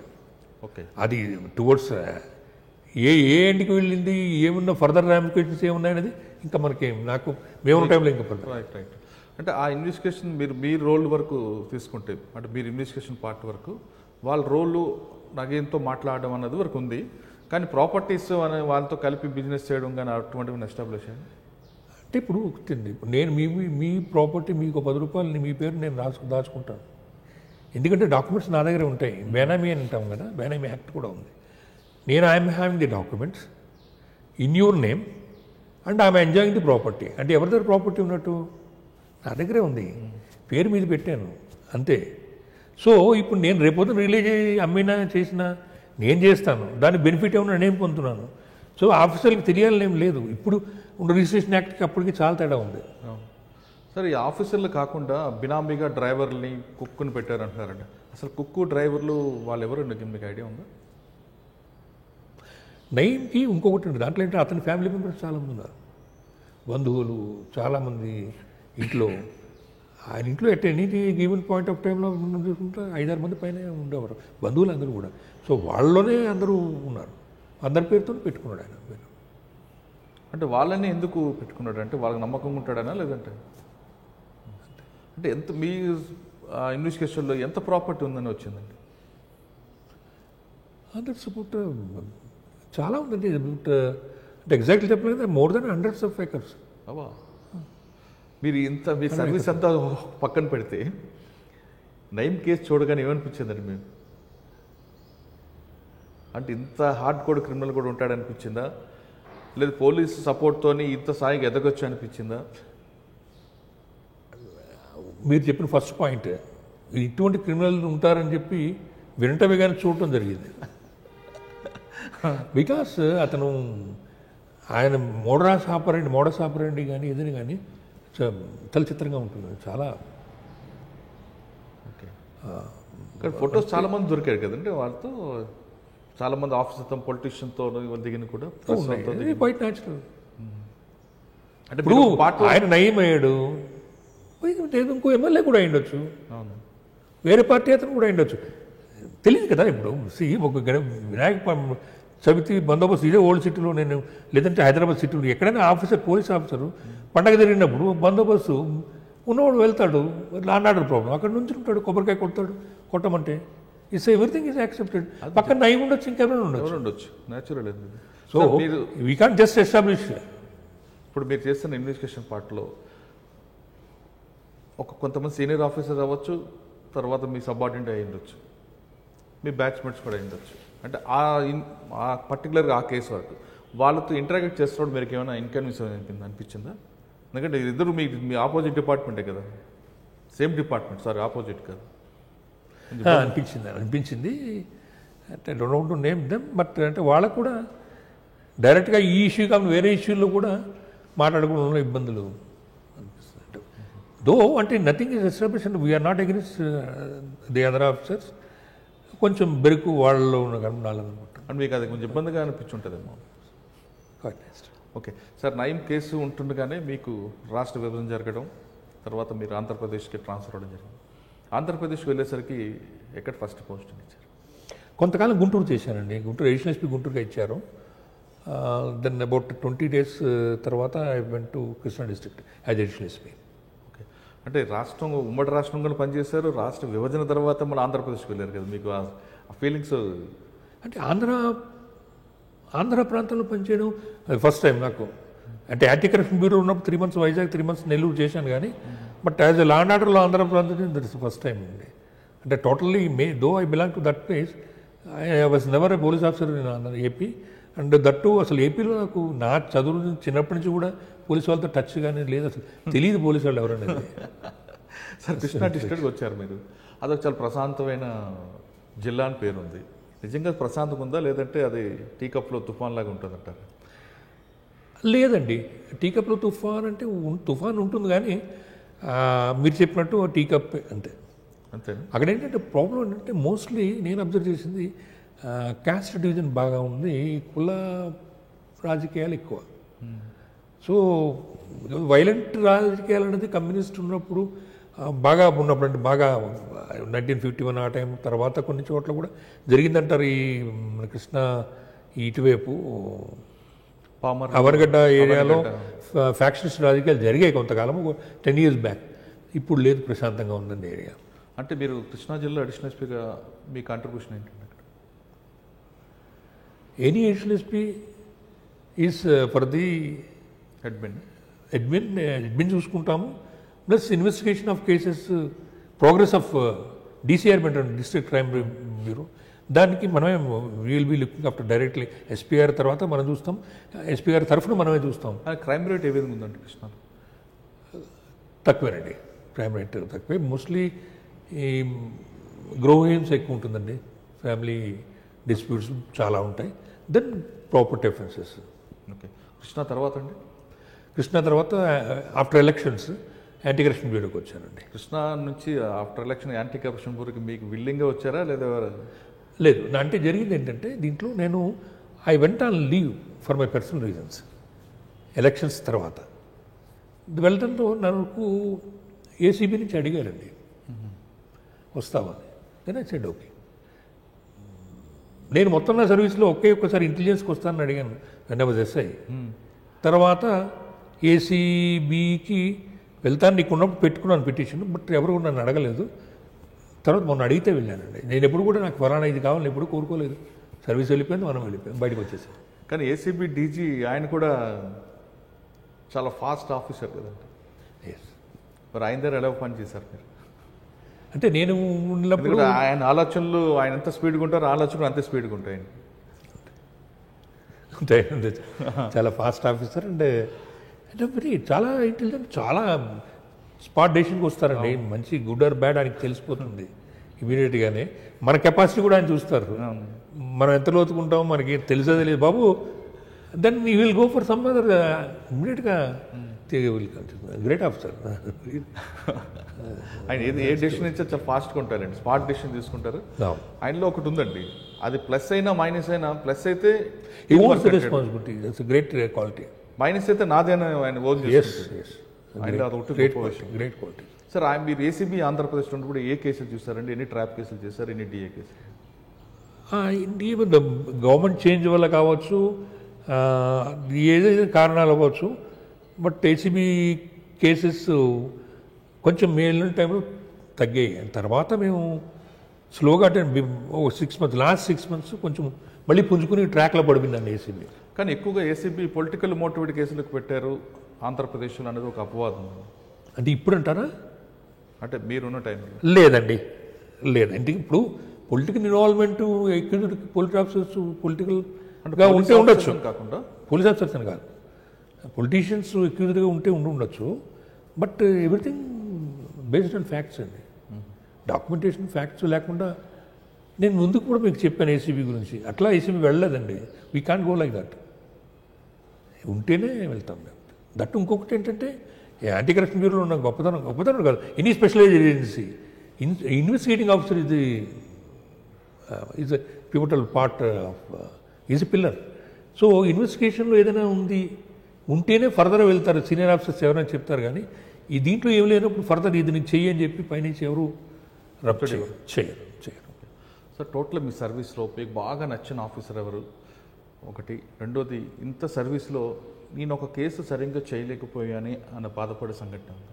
నేను ఒకసారి అంటే యాంటీ కరప్షన్ బ్యూరోలోనే ఒక ట్రాప్ కేసులో డోంట్ నేమ్ అనేది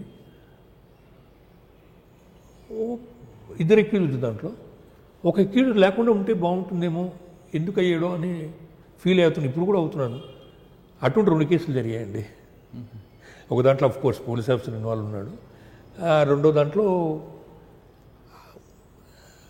ఎవరైతే ట్రాప్ అయిన మనిషి అన్ఎక్స్పెక్టెడ్గా సీనియర్ ఆఫీసర్ రూమ్లోకి వెళ్ళిన సీనియర్ ఆఫీసర్స్కి ఇట్స్ నాట్ అంటే మనకు తెలియదు అక్కడ ఏం జరుగుతుంది. సిట్యుయేషన్ ఇస్ వెరీ చాలా వొలటైల్గా ఉంటుంది, వైబ్రెంట్గా ఉంటుందండి. ట్రాప్ కేసెస్ పర్టికులర్లీ డెసిషన్స్ స్పాట్లో ఉంటాయి. మీరు ఇన్వాల్వ్ అని చెప్పి నేను అనుకుంటాను, నేను కూడా ఇన్వాల్వ్ ఉంటాను. వచ్చేవాడికి చూస్తుంటే టక్కని మీరు మన దానికి ములాఖాత్ అయితే నేను కూడా ఎక్కువ అయిపోతాను. థింగ్స్ లైక్ దట్ అన్ఎక్స్పెక్టెడ్గా అవుతాయి. ఎటువంటి కొన్ని ఫీల్ అయ్యాము. ఇంకా బాగా చేసి ఉండవలసిందన్న కేసులు ఉన్నాయండి, లేవని కాదు, ఉన్నాయి. మనం చేయలేకపోయామే అనుకున్న కేసులు ఖచ్చితంగా ఉన్నాయి. దట్టు కొన్ని కేసులు మన సబార్డినేట్స్ లేదా మన పక్క డివిజన్లోనూ సక్సెస్ఫుల్గా చేసినప్పుడు చూసి really we use to envy great case బాగా చేశాడని చెప్పి ఫీలింగ్ అయితే మీకు ఉంటుంది. కానీ మీరు అడిగిన అంటే ఐ వాజ్ నాట్ గివెన్ కొన్ని ఇష్యూస్ మన చేతిలో ఉండవు కదా, కొన్ని కేసులు మన దగ్గర రావు, మనం not given a chance to investigate. అటువంటి కేసులు కూడా ఉంటాయి. కానీ నేను ఇంకో క్వశ్చన్ అడిగాను, బాగా మీకు నచ్చిన ఆఫీసర్ అంటే ఒకరు ఇద్దరు అని కావచ్చు, చాలామంది ఉండొచ్చు. ఎస్, అందుకని నేను పూర్తిగా I can because I work I tell you.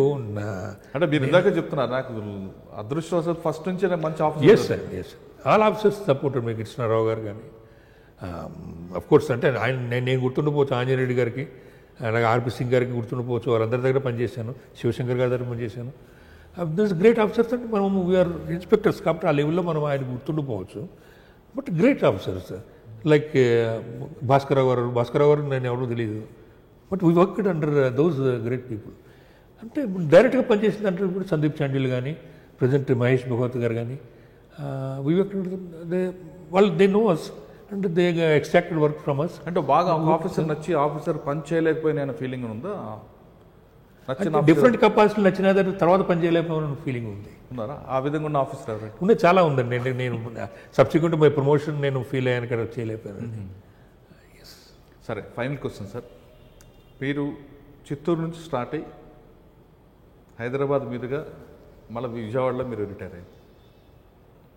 మీరు డిఫరెంట్ కల్చర్ చూసుకుంటూ వచ్చారు. ఆ కల్చర్ తగ్గట్టుగానే పోలీస్ ఆఫీసర్ అడాప్ట్ చేసుకోవాలని చెప్తున్నారు. అప్పుడే ఆ పోలీసింగ్ సక్సెస్ అవుతుంది అంటున్నారు. అప్పుడు కల్చర్ వేరు, ఇప్పుడు కల్చర్ మారుతుంది. అప్పుడున్న మీ యాటిట్యూడ్ వేరు, ఇప్పుడున్న ఆఫీసర్ యాటిట్యూడ్ వేరు. ప్రజలకి పోలీసుల మధ్యన ఒక డెఫిసిటీ అనేది పెరుగుతుంది.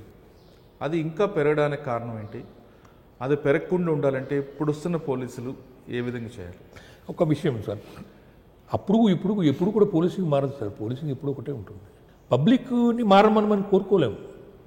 ఎందుకంటే మనం అక్కడ పనిచేయడానికి ఉన్నాం, వీఆర్ సర్వెంట్స్. కాబట్టి నువ్వు ఇలా ఉండు, నువ్వు ఇలా మారని చెప్పి పబ్లిక్ మనం రూవారు. కాబట్టి అడాప్టబిలిటీ అనేది మనలోనే ఉండాలి. ఆ గ్యాప్ ఏదంటే ఫిల్ చేయాల్సింది మనం, పబ్లిక్ కాదు. పబ్లిక్ చేయదు, చేయాలంటే మనం అడగలేం కూడా. We have no right. కాబట్టి ఏదన్నా మనం ఎక్కడున్నామని చూసుకుని ఫర్దర్ ఏం చేయాలో చూసుకోవాలి. అప్పుడు మనకి ఇంత టెక్నాలజీ లేదు ఇన్వెస్టిగేషన్లో కానీ, రీచ్ కానీ, ఫ్యాక్ట్స్ తెలియడానికి కానీ. ఇప్పుడు ఏం జరిగినా కూడా మనం 10 నిమిషాల్లో మీడియాలో రిపోర్ట్ అవుతుంది. మనకి ఫ్రెండ్స్ ఎవరు ఉంటే టక్కని చెప్తారు, మీడియా మిత్రులు చెప్తే అందరూ చెప్తే జరుగుతుందని. అప్పట్లో ఇంత ఇది లేనప్పుడు మనకి ఏం ఉపయోగించింది? Your relations with public, people friendliness మనకు ఉపయోగించింది. ఇప్పుడు కూడా యువర్ సర్వెంట్ కాబట్టి పీపుల్ ఫ్రెండ్లీనెస్ ఇప్పుడు కూడా కావాల్సిందే. ఇప్పుడు కూడా నేను సీసీటీవీ వెనకాల కూర్చుని, ఐవరీ టవర్స్లో కూర్చుని, ఏసీ రూమ్లో ఉండి పోలీసింగ్ చేస్తానంటే it's not at all viable. అది డౌట్ ఏం లేదు దాంట్లో.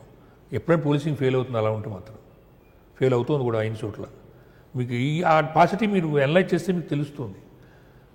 ప్రజలతో కలిసి లేని పోలీసింగ్ అనేది ఇట్స్ నాట్. ప్రజలతో అంటే అఫెండర్స్ తోటి భుజం మీద చేసి తిరగమని కాదు, that doesn't mean. But we should be friendly.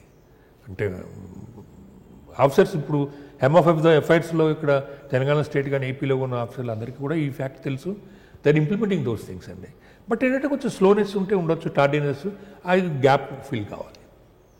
But ఎప్పుడైనా పోలీసే మారాలి కానీ పబ్లిక్ మారదు, మారమని అడగలేము. Public at the same time London bobby policing London పీపుల్కి మన పీపుల్కి కంప్లైంట్ చేయలేము. అవును, అది ఇంపార్టెంట్. సిచ్యువేషన్ బట్టి మారాలని చెప్పాను కదా. మన పబ్లిక్ ఏం కావాలో మనం అది ఇవ్వాలి. మీరు ఉడిపి హోటల్కి వెళ్ళి నాకు చికెన్ టిక్కాను లేదా బర్గర్ కావాలంటే దొరకదండి, షోర్మా దొరకదు. అది దొరకాలంటే అక్కడికే వెళ్ళాలి. లండన్కి వెళ్తే బాబీ పోలీసింగ్ చేయండి, ఇక్కడ ఏం పోలీసింగ్ అది చేయాలి. అది ఏదైతే మనం మిస్ అవుతున్నామో అది మనం ఏపింగ్ అంటారు కదా, ఒకటి చూసి మనం కోతి గోకుంటుంది, అలా గోకుని చేసిన పోలీసు చట్టాల వల్ల కొన్ని తప్పులు జరుగుతున్నాయి మనలో. అది కొంచెం మారాలి, మన ఇంటి కొంచెం థాట్ మారాలి. ప్రజలకి ఏది కావాలో ఆ విధంగా మనం పోలీసింగ్ చేయాలంటున్నారు సాయికృష్ణ గారు. అంటే ఇక్కడ ప్రజలకి అనుగుణంగా మనం మారాలి తప్ప ప్రజలకు మారమని కోరడం చాలా తప్పు అని అంటున్నారు సాయికృష్ణ గారు. లండన్లో ఉన్న పోలీసింగ్ని లండన్ ప్రజలకు ఉపయోగపడవచ్చు, కానీ లండన్ పోలీసింగ్ మన ప్రజలకు ఉపయోగపడదు. మన ప్రజలు కూడా మారాలి అనుకోవడం కూడా తప్పు. ఇక్కడ ఏం కావాలో దానికి అనుగుణంగా వెళ్ళాలి. సీసీ కెమెరాలు ఉన్నాయి కదా అని ఏసీ రూమ్లో కూర్చొని పోలీసింగ్ చేస్తామంటే చెల్లదు. ఖచ్చితంగా ప్రజల్లో ఉండి ఆ ప్రజలకి ఏది కావాలో దానికి అనుగుణంగా వెళ్ళాలి. అంతేగాని ప్రజల్లో కలవమన్నాం కదని నేరస్తులతో భుజాల మీద చేస్తే కరెక్ట్ కాదంటారు సాయికృష్ణ చెప్తున్నారు. ఇది ఈరోజు సాయికృష్ణ గారితో ఎక్స్క్లూజివ్ ఇంటర్వ్యూ. మరో గెస్ట్తో మళ్ళీ కలుద్దాం. అంతవరకు నమస్కారం. Hello, this is Renu Desai. Please subscribe to iDream. Subscribe iDream. Please subscribe iDream. Please subscribe to iDream. For more videos, subscribe iDream. Hi, this is Revati Chaudhary. For more videos, please subscribe iDream. For more videos, please subscribe iDream. మీరందరూ కూడా iDream ఛానల్ని subscribe చేయాలని కోరుకుంటున్నాను. I'm Sucharita, Home Minister of Andhra Pradesh. For more videos, subscribe iDream.